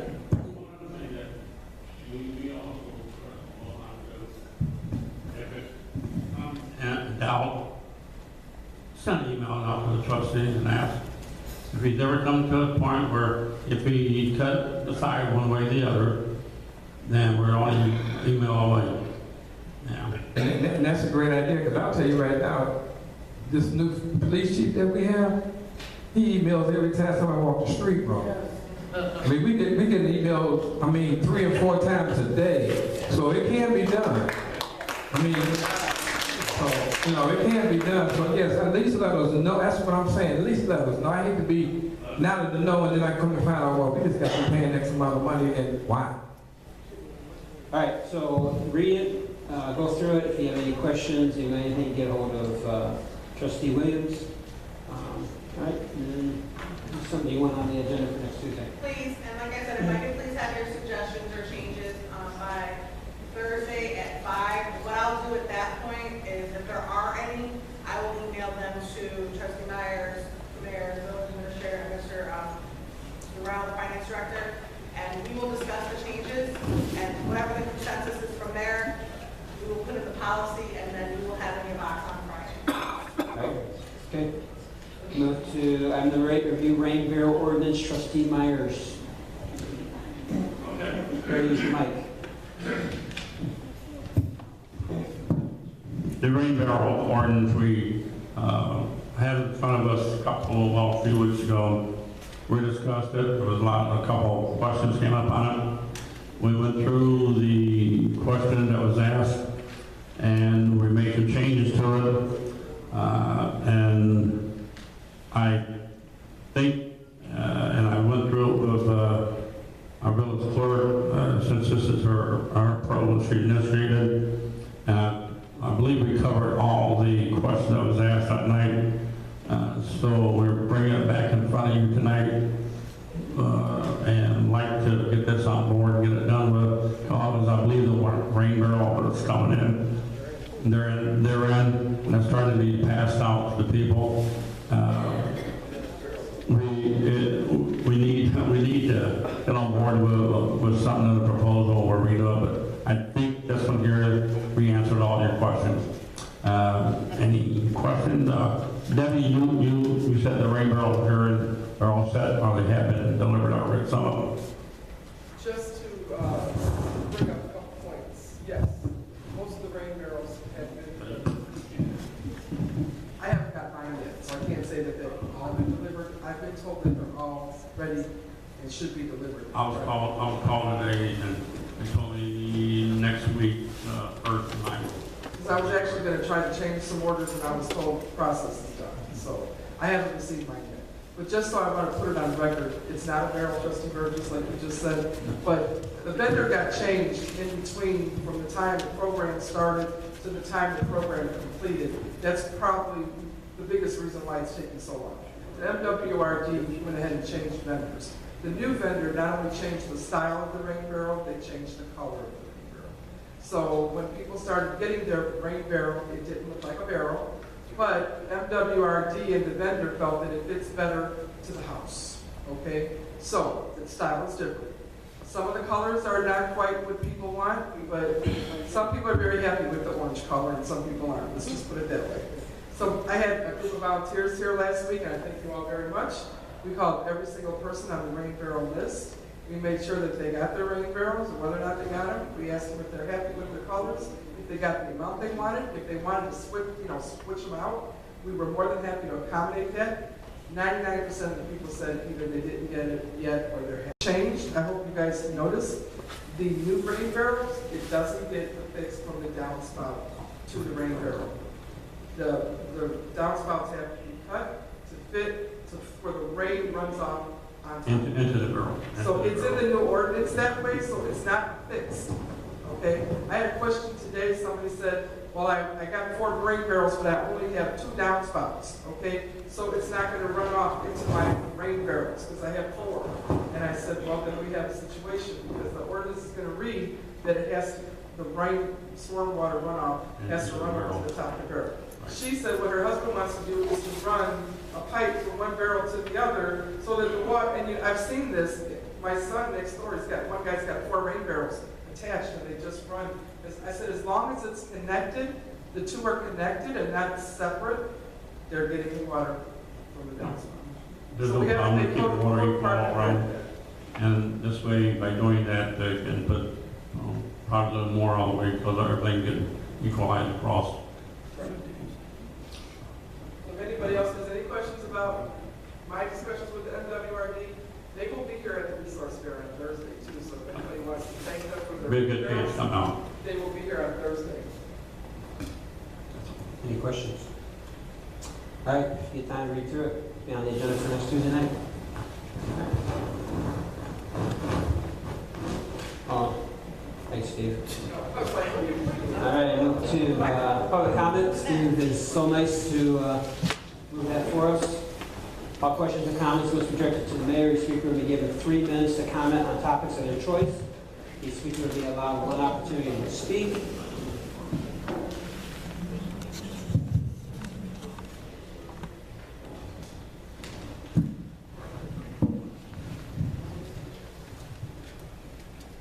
Thank you. My name is Bernie Jerome, on behalf of the Sauk Citizens. Can you hear me? Public awareness. And I have 2 items that I would like to talk about. In the last meeting, I noticed there was no comment from the audience on that. Can you explain to me the difference between the last hour or so meeting that started at 5:30 and the meeting that's now? I noticed public comments appear, so what is the difference? And why the audience didn't know there were public comments for the 5:30 meeting? The second item I want to talk about is the waive bid process for the fire truck. I understand the need for the fire truck, but I want to understand the process. Why is it that, according to, way I understand it, according to Chief, that a specific vendor has been chosen to get the state no interest-free loan? And I want to know why there's no bid process. What is the thing? I understand that we might be getting a fantastic deal for them, but it seems to me this vendor is already pre-selected. I want to know what justification do you guys have to choose a vendor for this fire truck?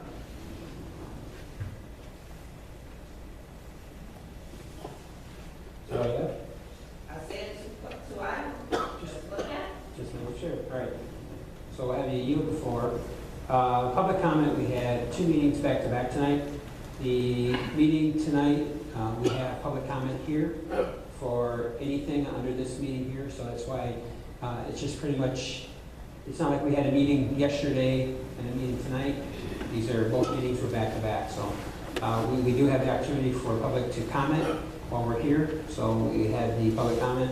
And then waiving the bid process, that was the chief coming up, and I don't know if he really has a vendor picked. I think what happens is there's multiple vendors and he's looking for the best price.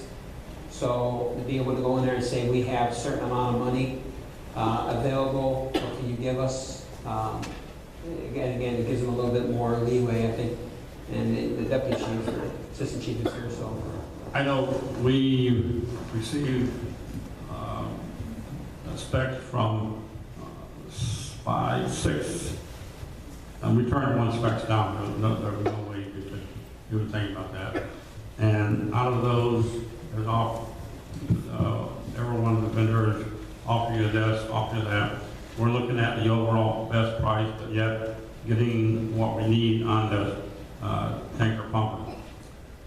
There's one that, for instance, we'll give you the apparatus and you can add a tank to it later on. And at that, we give you a very, very low price. Well, that's not what we're after. We want everything together and all this stuff. A lot of vendors are coming in and the appliances, the tools and stuff are on one of those rigs, you can mount up anywhere to $20,000-$30,000 easy, just on the different tools, specialized tools that we have on those rigs. There is one vendor will throw in his. If he gets throw in a $75,000 cutter for us. I mean, there's a different one. We're expecting out everything that we need. We're going by NFPA. We're going by the chief went down to a international show at the chief conference, and he received quite a bit. We had Spartan coming, engineering coming in. We had Alex. We had them all over the place coming in. We're just trying to get the best price from whatever company it might be. It could be any one of the 5, 6 companies we have.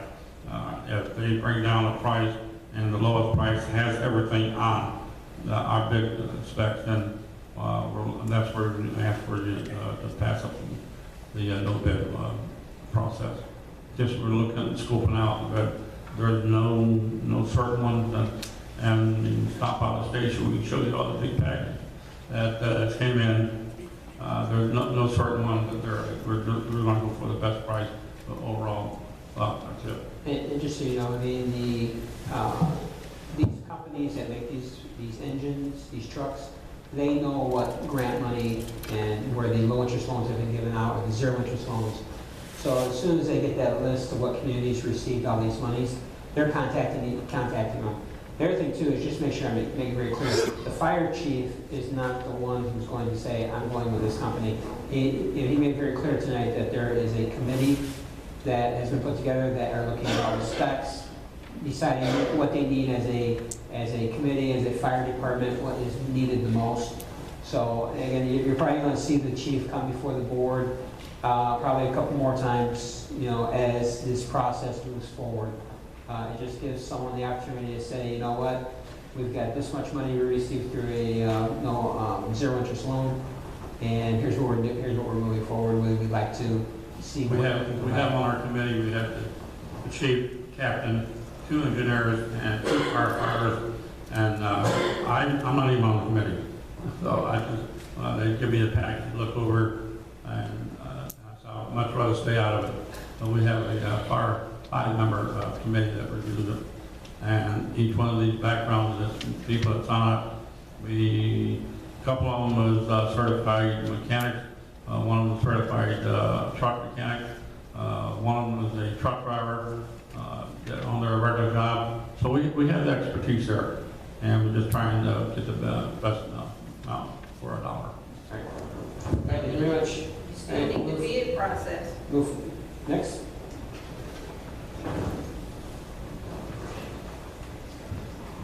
Thank you, Rose Langston. As far as item 5 on the Dr. Rosebush, has Public Works been advised about what they're putting in? Because they care for maintenance around the park area there, the memorial there. And another thing is winter protection. I know that they have to cover up with that. If an ownership of Rosebush, we could have about 40 different types, would that be feasible? For winter, somebody might have cone and somebody would wrap it up. So that's one of the concerns. And then as far as, then in the wintertime when they're shoveling there, it could damage it. That's what I'm a little concerned about. I do want to compliment Trustee Williams and her committee. I think they're doing a fine job moving us forward, so we'll be saving some money without the late fees. Thank you. All right. Again, I don't know the answers to your questions. I know you talked about was Public Works informed. I don't know. The winter protection, I think that's something that they'll have to come up with.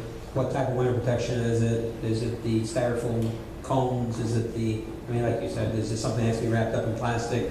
Do they have to be protected? I don't know. Again, my expertise with roses is going to a store and saying, give me a dozen of those to look the best. So, again, I apologize. All right, next.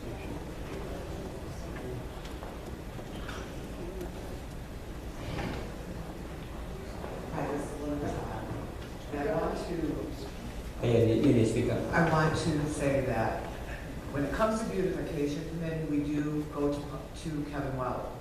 We don't do anything without Kevin Weller because they maintain these buildings. So if we want to remove a bush, if we want to trim the bushes, because that is their job, they are short-handed, he will give the okay to do this. I did speak with Kevin as far as the memorial. He was not contacted about anything with an adopt a rose.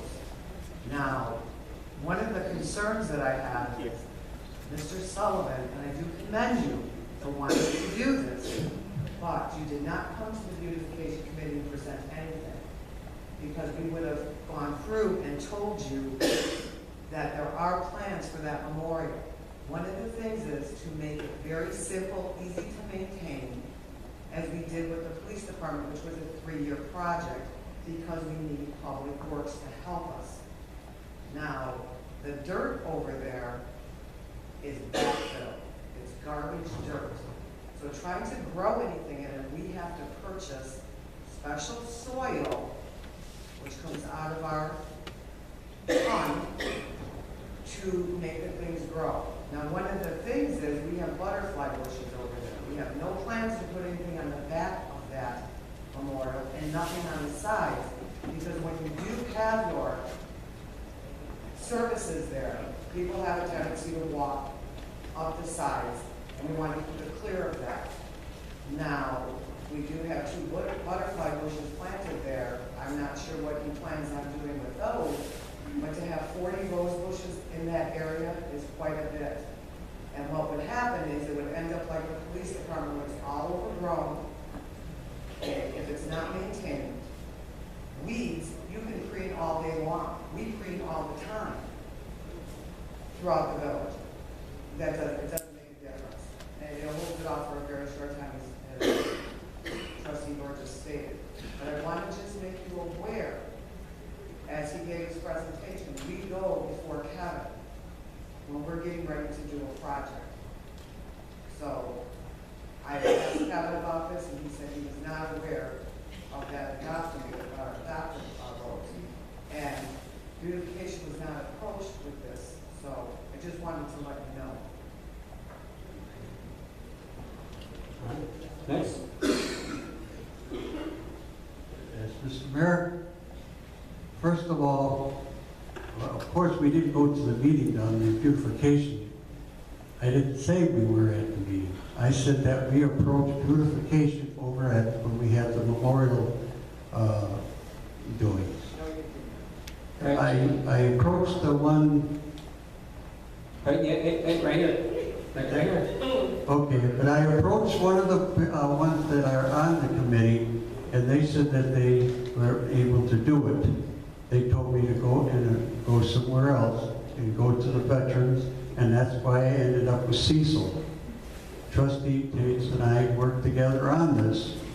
Now, as far as public works, I didn't really get into it with Kevin, but I did mention it as well as I did the baseball fields to being fixed, and I did mention it at the time of other things, but I really didn't get down to it, to what we were going to do and so forth. And as far as the soil, I've worked in plenty of soils, worse than what it is there, and we had good soil afterwards if you work with it. And as far as the I did say that we had to put it down several times. I didn't say that it would last the whole year. So, and if the beautification committee would like to meet with me, or if they would like me to meet with them, I'll be more than happy to do so. But I didn't commit myself to beautification. I didn't say anything whatsoever about being at their meetings. So I'd like to correct that. All right, thank you very much.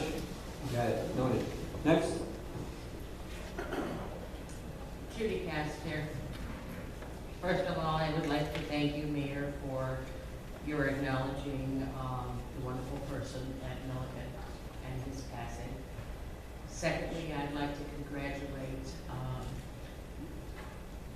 Calvin Jones, Trustee Jones, for the wonderful trunk and treat affair that I had a part in, and thank you for having me. It turned out extremely well, and I enjoyed what I was doing, and I did run out of books. Thirdly, I would like some clarification, because this is, to me, it's taken so many different roads that I'm not certain exactly where the end is. Previous administration spent money and wrote out checks like they were Halloween candy, I guess. We fought it. And Mayor, you were part of that fighting, that we needed that to stop. In your taking over as mayor, quite a while ago, there was a $300,000 transfer of funds from the water department to the general fund. I was here, I questioned it. It was done, money was spent, and then you were asking for the board to approve it. I have heard you say more than once, don't blame me. Your trustees control the money. They approved the budget. I agree with that to a degree. When 16 checks are written and they know absolutely nothing about it, and they bring it to you and the board, I don't feel that they're trying to manipulate or have things their way, or I think we're right back to square one where money is being spent without their knowledge. It's not an emergency, or all of them were an emergency, and there's no explanation for it except I'm the mayor, I can do that. That doesn't cut it. I didn't hear one of them mention payroll or benefits, and nobody has a problem with that. The problem is of writing of the checks and them not knowing about it. If it's an emergency, nobody questions you.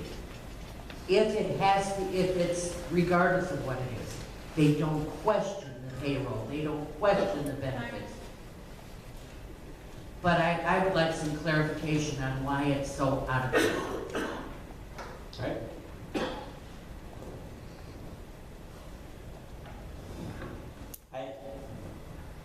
Again, I think a lot of people hear things that they don't get a full set of story, and sometimes I hear people come up and say stuff. There's a lot of things that you talk about, it's clear, that's not clear. Where we got some on the board saying it's okay to make payroll, but it's not okay to pay for something else that was approved by the budget. But the payroll was already been approved by the budget. So I think what Trustee Williams is doing, she's trying to put a policy in place that makes it very clear. That's another reason why earlier tonight we voted for accounts payable for this week so I can sign checks. Because, I get to a point where I've got trustees saying they want discipline against people who sign checks when all they're doing is doing their job. But no one can tell you, unless you go directly to those individuals and ask you, can I sign this? And it got to a point in the last couple of weeks that, people who sign checks, they want to put their name on nothing. And I don't blame them. So, this new policy should make it very clear on how we can pay, what we can pay. And it's not getting to the point where, okay, is it okay for me to pay payroll here? It's not okay for me to pay payroll here without you voting on it. It's okay to pay for something that's already been approved by the budget, but it's not okay for something that's already approved by the budget. It was just, no one knew what you could do. And everyone's doing their job. You talk about paying, we're paying bills. We're not going out and making new bills. We're paying the bills that were approved by the budget. And that's what, it was very much proven when Trustee Williams a few weeks ago took the hand checks and went through Mohan and proved very much clearly this payment going out and making new bills. The important thing is paying our bills. You hear people say, well, you don't pay your bills, you got this much money, and we owe our village attorneys for 6 months. But when you go to pay a village attorney bill, which everyone knew was a part of the budget, you know, they want to vote on it first. I don't have a problem. We're going to do what the board wants, okay? And again, I have no problem doing what the board wants. You know, be careful, and I've made it very clear, be careful what you ask for, because, you know, you get what you ask for, you're gonna lose what you have. So, you know, we're gonna keep a close eye on it, you know, and, you know, I did exactly what the board wanted. And I'm not gonna say the whole entire board, because there's some board members on here that have, that understand that things have to continue moving forward. So, you know, there's a percentage of the board, and it's only a small, you know, 50% of the board. And again, I will go ahead and continue to abide by the 50% and make sure that we got things transparent and that things are in the open. But we got 50% of the board that realize there's things that have to be paid for and things that have to move forward. So, next. I'd like to say several things. I'd like to ask several questions. 2 words that stands for cooperation. We are come together and try. My thing is, it seems as though I belong to a senior group, and we had the 2nd and 4th Friday of the month. I would like to know, what do we really have to do in order to have a program that we're doing? Now, most of the year, we've been meeting, and I'd like to know that any kind of certain kind of rules and regulations that we need to know that we haven't already done.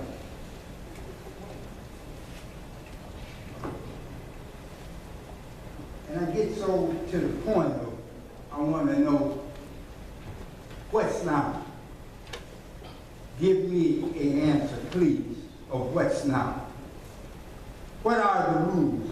What are the regulations that you need in order to meet as seniors in the senior building?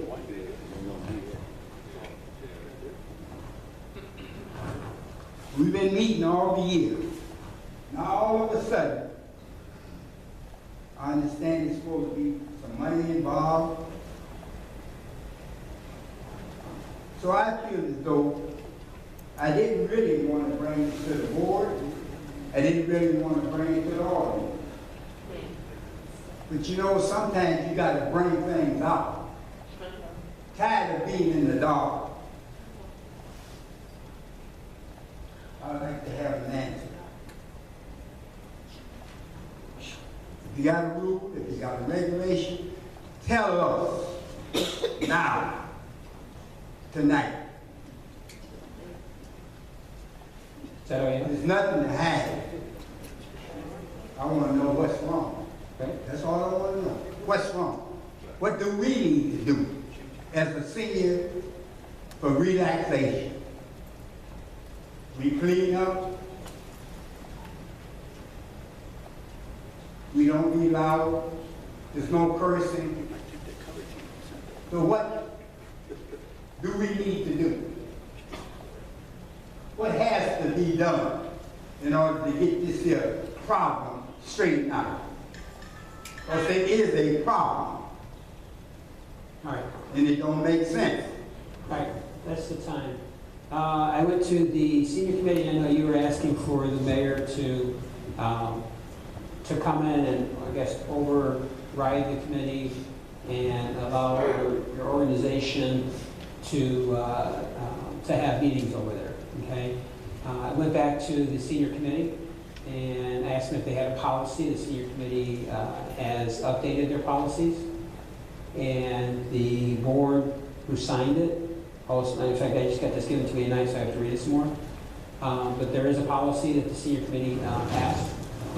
So, I think over the policy, I know that you were talking about, you know, if you wanted to use that, that there was a fee. And again, we talked about that. If if any organization wanted to use that building, just like it is for the community center, there is a fee that they're supposed to be paying. Nobody never got that and- to me, that's why I'm asking the question tonight. That's good, that's fine. Nobody got that to Okay, me. hang on. Anyway. Hang on, this is not a debate, okay? Again, I just got this given to me tonight before the board meeting. So, you know, when you talk about the fee that was charged if your organization wanted to have a meeting over there, that's part of, you know, which we talked. They said if the P.L.A.N had their seniors want to have a meeting over there, they would have to rent space. You know, we talked about other organizations, and I pointed out some other organizations that if they wanted to have meetings over there, their seniors, they'd have to pay. Are the seniors? Hang on. Go ahead. Again, there's no debate here, okay? So, you have a copy? It's no senior group that paying no money. Hang on. He can give you No he can senior give you a group copy of over there the paying any policy. money. Again, and as I explained, Senior is senior.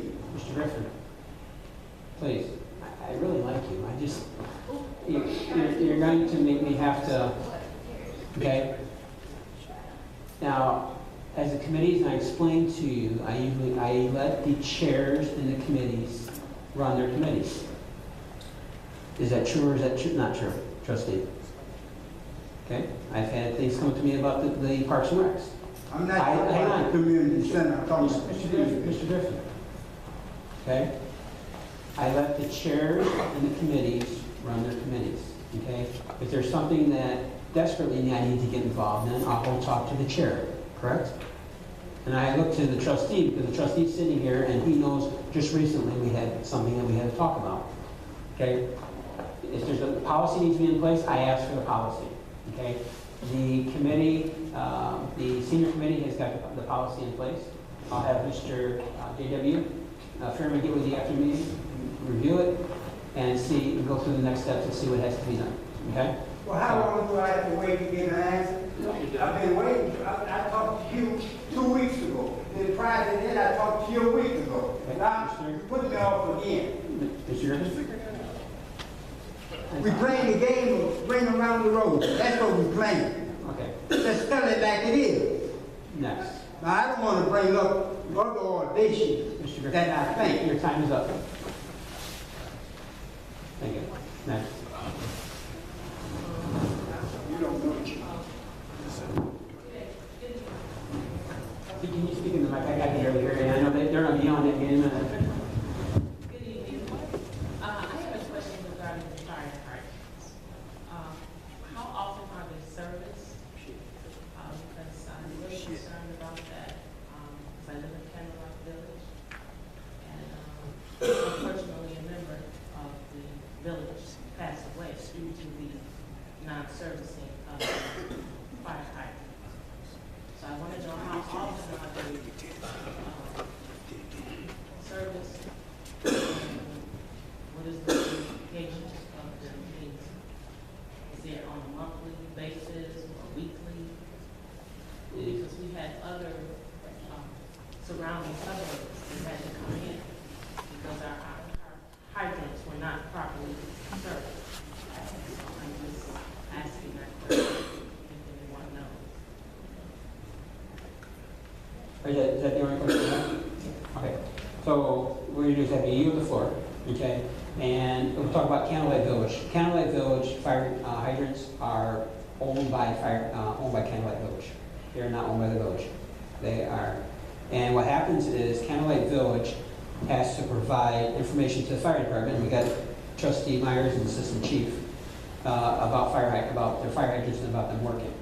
The last report we got, all their fire hydrants are operational. If I remember, you can respond here in a second. When you see any fire in Sauk Village, you're going to see fire departments from multiple areas.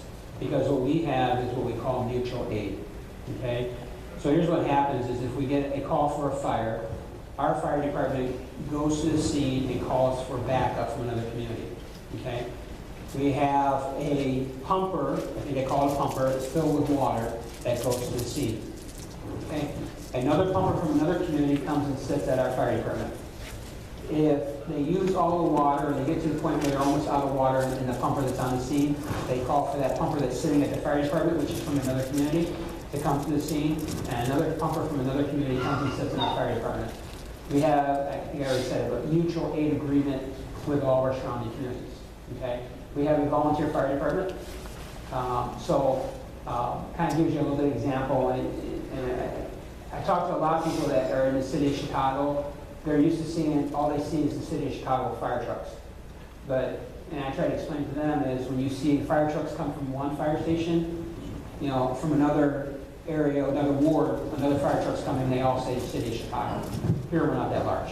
So we all use, just like our fire department will go help other communities come help Sauk Village. But the fire hydrants in Candlelight Village are owned by Candlelight Village because that's private property. And you can probably give a little bit more about what they provide and the operational of those fire hydrants. Okay, approximately about a little over a year ago, we have a report actually during tonight that there's some problems with Candlelight. You know, Candlelight is a private-owned living facility, but it still falls under the state of Illinois fire marshal division of water supply. So I went out there and I told the new owners that are there, we walked, and they have approximately 15 fire hydrants, and we walked and we opened each and every one of them. Well, I found 5 of those hydrants not up to code. I contacted Illinois State Fire Marshal's office, which is over that. They came out and they issued and went through, they issued the warning notice to the complex to repair all the hydrants, get them all working to the capacity of each hydrant. So when they did that, we went out there, I don't know, I spot checked them on every hydrant they had repaired. Fire marshal sent one of his representatives out. They went through and looked at, now that was June, I think it was, somewhere around June, the fire marshal notified us that the fire hydrants in Candlelight is up to state standard. When we come in and hit a hydrant, we're drawing water, and we're drawing a lot of water because these other fire trucks are also laying line to it. In case there is I'll be glad to go out there tomorrow and look again and find if there's another one that is bad. It is the duty under Illinois law, the duty of the park to maintain water supply for emergency use at all times. That's in the Illinois compliance statute. And the Illinois Fire Marshal can and will issue fines from, I think it's from $1,000 all the way up to $15,000, I think. All depends how big of the complex is. I have no problem after the meeting, if you give me approximately your address, I will check those hydrants. If they are not flowing properly, I will make the contact to the fire marshal for you. Can we get your name for the record? I'm sorry. Can I get your name for the record? Tammy Wilson. Thank you, Ms. Wilson.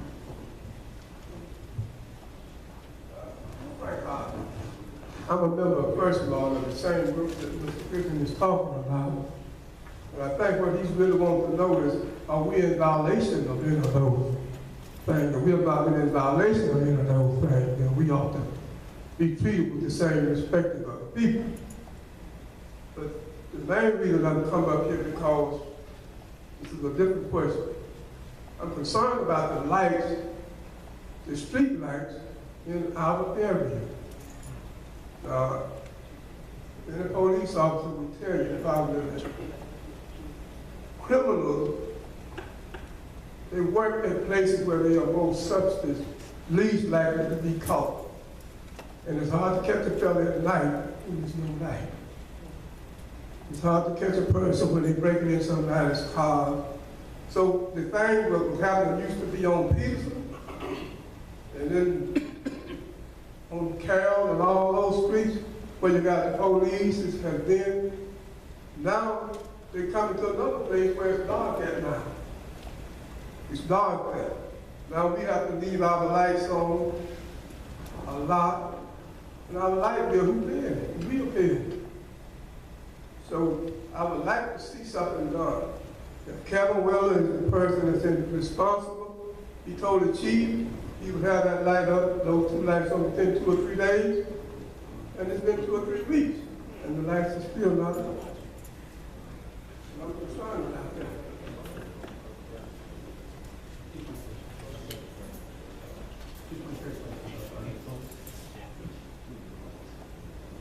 I can tell you right now that the streetlights, we'll make sure that Kevin gets it, so you're right around the 223rd Brookwood area. He'll make sure that he follows up, because what's happening is we have till about the first or second quarter of next year, we're replacing every single streetlight in Sauk Village. So what Kevin's been doing is wherever there's a light out, he's been trying to get those with a new replacement, because we went with a new energy efficient lighting. We're taking out all the old bulbs and stuff. We're putting these new, like LED, or I can't remember what they call it, but the energy efficient lighting in every one. So he'll make sure he's got the address, or not the address, he's got the location. We'll have Kevin check on it.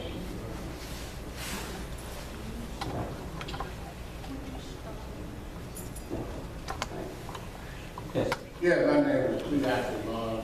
I'm the president of the Senior Organization.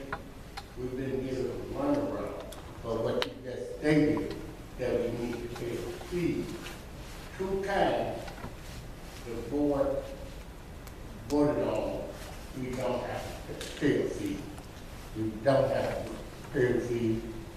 If anyone has to pay a fee, everyone has. And if no one to pay a fee, we don't have to pay a fee. Now what Mr.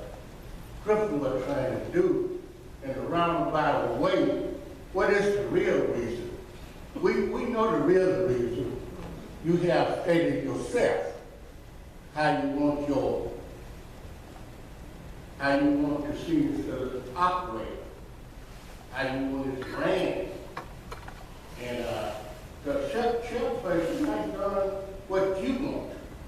And we've seen it on the level. Clarity explained the problem, what the problem is. We have to get to the problem before we can solve the problem. We can't be running around here talk about the fee, anything else. If you want what you want in the city, if you want it, you have to take charge and get it. Because the chairperson don't want it. She wants something opposite that you want. Now let's get to the real bottom line reason and solve the problem. And we don't have to talk about it no more. That concludes my report. Thank you very much. All right. Okay. City House building. Hey, excuse me, sir. Sir. Oh, keep talking. She's talking. No. Okay, I'm Take it outside. Well, you don't get it. Now, All right, we have to continue. Okay. Okay. So, I was gonna say one thing, again, people want to attack the chairs, and that's not a good feeling, is it? So, the chairs have a committee that work with them. There's people on the board, right? So it's not always people want to point their finger at a chair. It's not always the chair. There's a committee that they work with, just like, I try to tell people it's kind of like the village board. I run meetings, but I have a village board that's sitting up here, so it's a rough job, because you're not going to please everyone, and it's a hard job. So, and it's funny because we can relate, because we've had this conversation just recently, a couple of times. So, and again, I stick and support the chairs of these committees, and I know that they're working with their committee members, and there's people that work with them moving forward. So, all right, now please. All right. I don't see anyone else at the board, so we'll move to miscellaneous business from committee or from trustees. Trustee Williams. Sorry. That's okay. Just as a reminder, Trustee Washington was right. This is the last talk of the year. So she did actually submit. She did submit her article, but I haven't received anything else. So I didn't know if anybody wants to submit anything for the Sauk Talk. This is the last one of 2015. So you mean, is this at Christmas? I mean, this is usually the point where the Public Relations Committee says, Happy Thanksgiving, Merry Christmas, Happy Kwanzaa, Happy Hanukkah. I kind of cover everything because it'll. Holiday edition. Yeah, the last Friday of last month was the deadline, so I'm asking if we will push the deadline back to this Friday, just give everybody, because I did not announce it the last meeting. So just give everybody an opportunity, if you want something in the soft box, make sure you have it to me, submit it electronically on Friday, so we can make sure that we get that out, because we won't have another board, after next week, we will have another board meeting, and we want to make sure that we get it out before the holiday season, so if you have holiday meetings, or if you have holiday festivities that are coming up, or anything like that, and there maybe needs to be a flyer or something in place, then I want to make sure that you let us have that so we can put that in there. And also, Friday is the last day to submit for the casino trip. And there are some flyers on the back table, and we have the casino trip at the shop at the top. All right, Trustee Britton. Thank you, Mayor. First of all, I'd like to let everyone know that the Public Works Committee will meet actually on Veterans Day at 7 o'clock here at the Village Hall. Also on that same day, it's going to be a busy day, we're having a Veterans Day celebration right here, November 11 at 11 o'clock. We're going to be honoring all the veterans that are living in the village and those that have family members that are not living in the village, but they are veterans. We ask that you come out as a veteran. We have things for you. We're going to have a reception at the end, and we have a slight presentation and a keynote speaker that's coming all the way from Indianapolis. So I would like for everyone to come out. If you know anyone that's a veteran in your family, please pass the word out. You can get with me after the meeting tonight, but it's very easy. 11 at 11 o'clock here at the Village Hall. And also the town hall meeting will also be the following Wednesday here at Village Hall, the 18th of the month. That'll be at 7 o'clock. And in closing, Mayor, I just wanted to make just one small observation and comment. Could you, if it needs to be, have a trustee with you or something? This is about the 4th or 5th time that they've came in before the board and asked for some type of reconciliation for the seniors. I know that they have their own board. I know that they have their own committee. But they're reaching out to you, asking you, can you come in and kind of help them out? It seems like, that they may feel that you're not, it's not a matter of you intervening, it's just a matter of you listening to them and giving them at least the courtesy to give an audience and maybe get both of them together, because if they're telling you these many times, they're coming up because they're coming up meeting after meeting after meeting and saying that there's something wrong. And it behooves us as elected officials to at least look at it. Not dictate, not try to set policy, but at least look at it. And that's what, negotiations are about, that you come in and you try to get, people together and, maybe broker the problem and find out what's wrong. So I would just hope that you could come and, because I know they talked and I've asked them, I told them, come talk to the mayor, maybe he can broker a deal. Because you remember, I think about 4 years ago, and you were a trustee at the time, and there was some things that were going on in the senior center, and you and I came over to the senior citizen center on behalf of Rose Langston, and we brokered a deal at that time. Now, remember, Rose knows what I'm talking about, so I'm not going to go into detail. But sometimes, if you get more than one person together, maybe, with enough people, maybe we can come to a conclusion, or at least try to work towards one. That's all I have. Trustee Tate.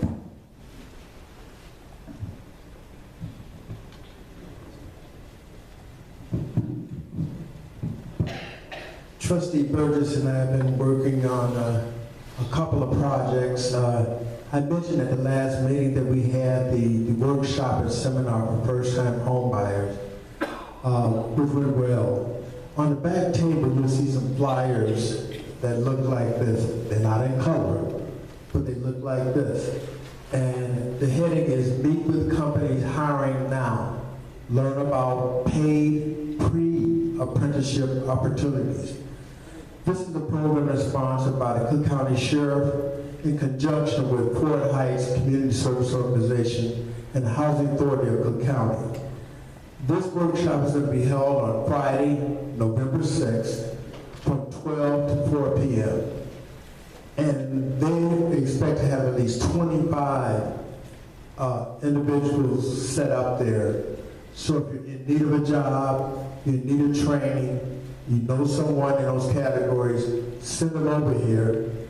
It's going to be at the Phillips School on 13th Place on Friday.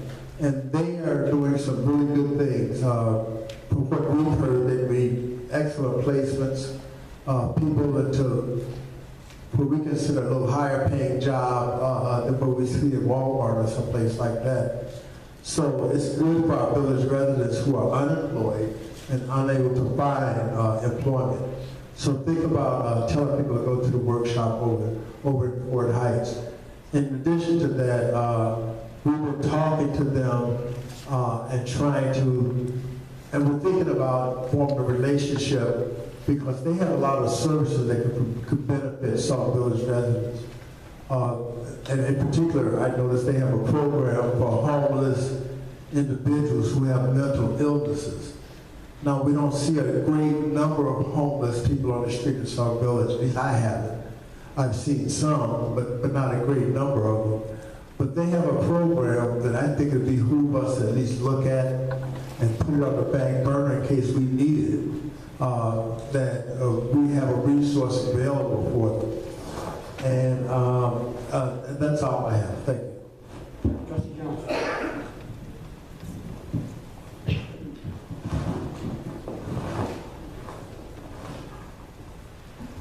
First off, I want to thank everyone that came and participated in the trunk or treat.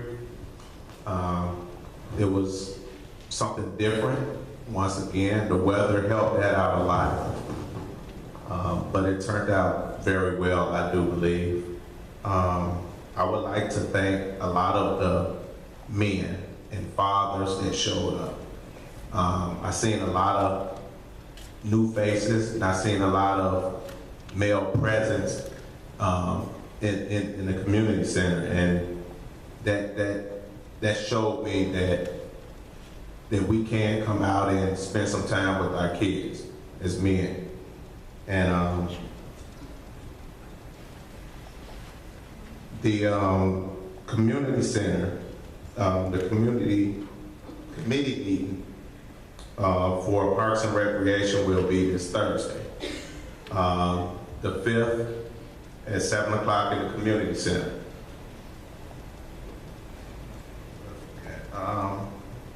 At that time, we will be finalizing the dates for the Santa Parade and the toy giveaway.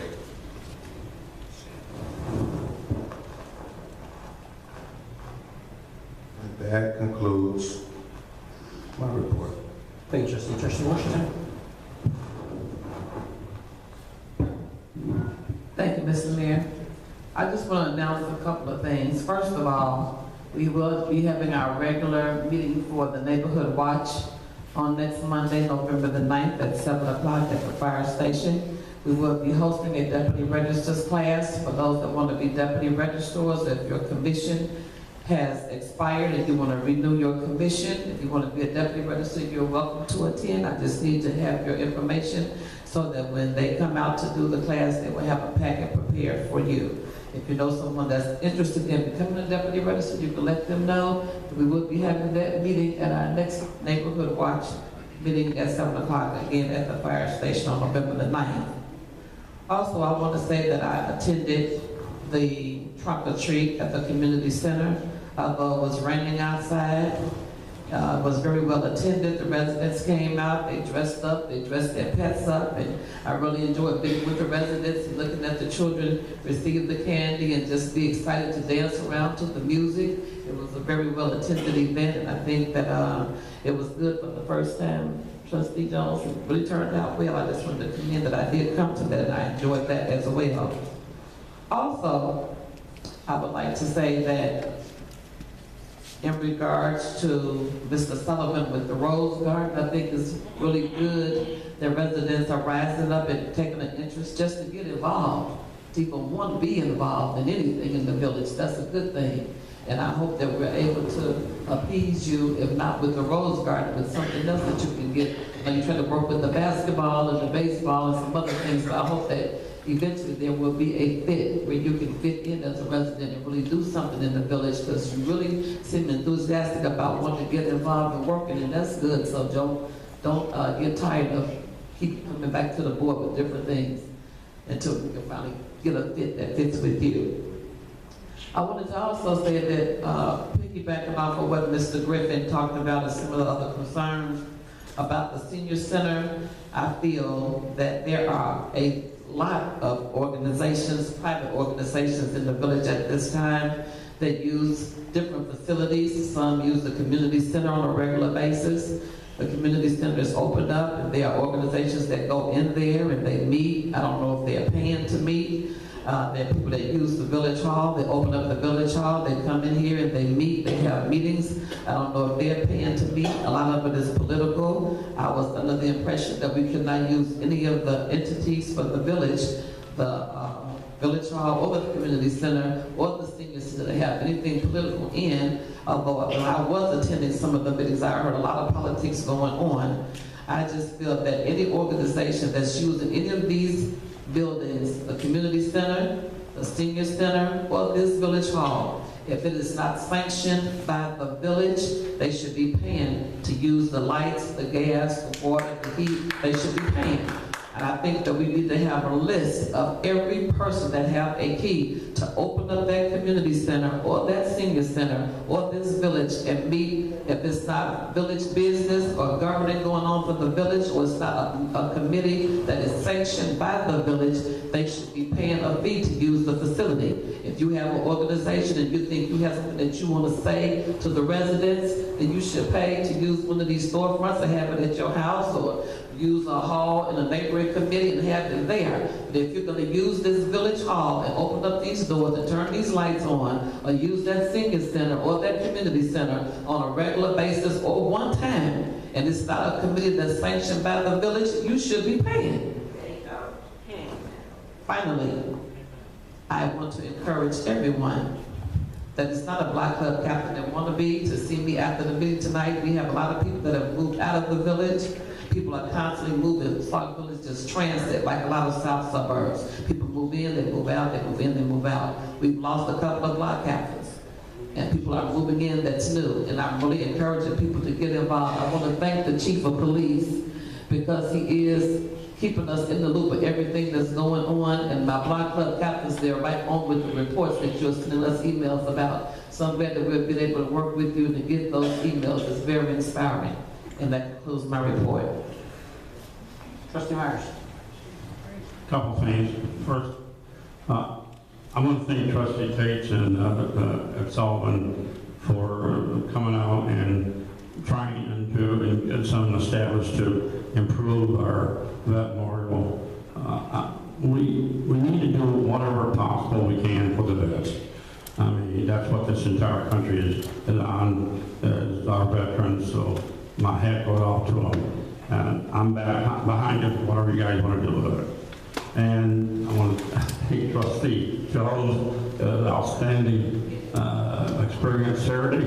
We enjoyed ourselves, but once again, he came out for the kids, and that's what it's all about. The kids and the young adults in this town. They're going to be the leaders of our town after we leave here. And last but not least, Mr. Mayor, is there any way possible that you're going to ask JW to meet with all the senior committee chairperson, and I go along with Trustee Burgess? We need to find out what's going on. this, as he stated, this has to be at least 5 or 6 times now that a member has came up from one of the senior committee and complained about this, that, and everything. Maybe the village administrator can meet with them, find out exactly which way we need to go and how we can do it. But we needed to check into it, because it's good to a point that I kind of noticed a couple of the people that got up tonight, they was aggravated, they were upset. And all that's going to lead to more aggravation, and sooner or later, things going to happen. No, we don't want that to happen. And again, my meeting is scheduled for this Thursday. If I can get everything cleared up, I'll have it. If not, then I will end up canceling. But overall, I thought I had a great time there. The kids had a great time. It just the look of some of these kids in their costumes, that's great. Again, Trustee Jaw does a great job. That's all I have. All right. First of all, I'd like to congratulate Senator Trotter, who was reappointed to the chair of the Illinois State Appropriations Committee. So that's our senator for, depending on where you live in Sauk Village. You have 2 senators. You have Senator Harris and you have Senator Trotter. So our senator was reappointed. We've got the Meet the Mayor on November the 14th here at the Village Hall. Sometime we've got some guest speakers coming in for that also. And let's see, the 3rd annual resource fair. There's a lot going on. I tell you what, just going to give you let's run through this real quick. I know Debbie wants to say stuff and I don't want to let her, so I'll speak for it tonight. That's Thursday, November 5th. That's this Thursday from 3 to 8 p.m. Let's see if I can read it right. The Puerto Rican Culture Center is going to be here. The Lawyers Committee for Better Housing. State Representative L.G. Sims, who will be addressing the audience at 7 p.m. here in the Village Board meeting, in the Village Boardroom. Aunt Martha's, ComEd, Energy Efficiency, MWRD, Bloom Township Assistance, PACE Bus Service, Illinois Comptroller's Office, and iCash, CETA for Utility Assistance, free cell phones, South Suburban Housing Center, American Red Cross, Blue Cross Open Enrollment, Cook County Health Services, Walgreens flu shot. Oh, this is good. Walgreens free flu shots. From 4 to 7 p.m. Your free flu shots. American Cancer Society, Kelly Services, Set Enterprises, Oak Forest, WorkNet Center. So there's a lot of things going on. I'd like to thank the village clerk for all she's done every year at this larger. This is something that started, this is our 3rd annual, so 3 years ago this year. Just started these resource fairs, so thank you very much. Last thing is the seniors. I'm going to be honest with you, there's just going to be some people you're not going to please. And I've met with this group, I think, 2 or 3 times. And every time I've come back with action items to go back and find what's going on. The chief, that's 2. The senior committee, went back and asked for their policies. The senior committee put policies in place. Everyone wants to point a finger at one person. And Rose seems like she's taking the blunt of it. But there's a committee. There's 6 members. And with their policies, we've asked the members to sign. So, again, I just got this tonight. It's not just something that we're going to. So everyone who passed these policies, that's on this committee, signed this. So, there's people are asking for policies. I asked for the same thing. What's your policies? They put it together. So, I think we need to be careful about saying when you want to go in and you want to dictate to other people's committees, because it's pretty easy. We all take complaints from residents all the time. Okay. And it's easy to go in and probably say you're doing something wrong, but you know what? I think number one, we got people that's doing this, all volunteers. There's a problem here, okay? And we talked a little bit about it. Is everyone wants to be their own organization? They want to run their own organization. They don't want to answer anyone. Well, just like the Parks and Recs, it's easy to point to Parks and Recs. Anything goes to Parks and Recs, they answer to Parks and Recs. Is that correct? Well, it's the same thing for the senior committee. If you're going to have an event or something going on, you answer through the senior committee. Just like any other committees, it's the senior center of Sauk Village. So, again, people want to have things, and I understand. to do things, and you're going to use the resources, and you're going to have to work through those committees that run those resources. And tonight it's easy to point because I've seen 2 committees where people are complaining about, and I'm still supporting the chairs. And I'm going to continue supporting the chairs, and I will talk to the chairs and find out if there's something they need my help to resolve these.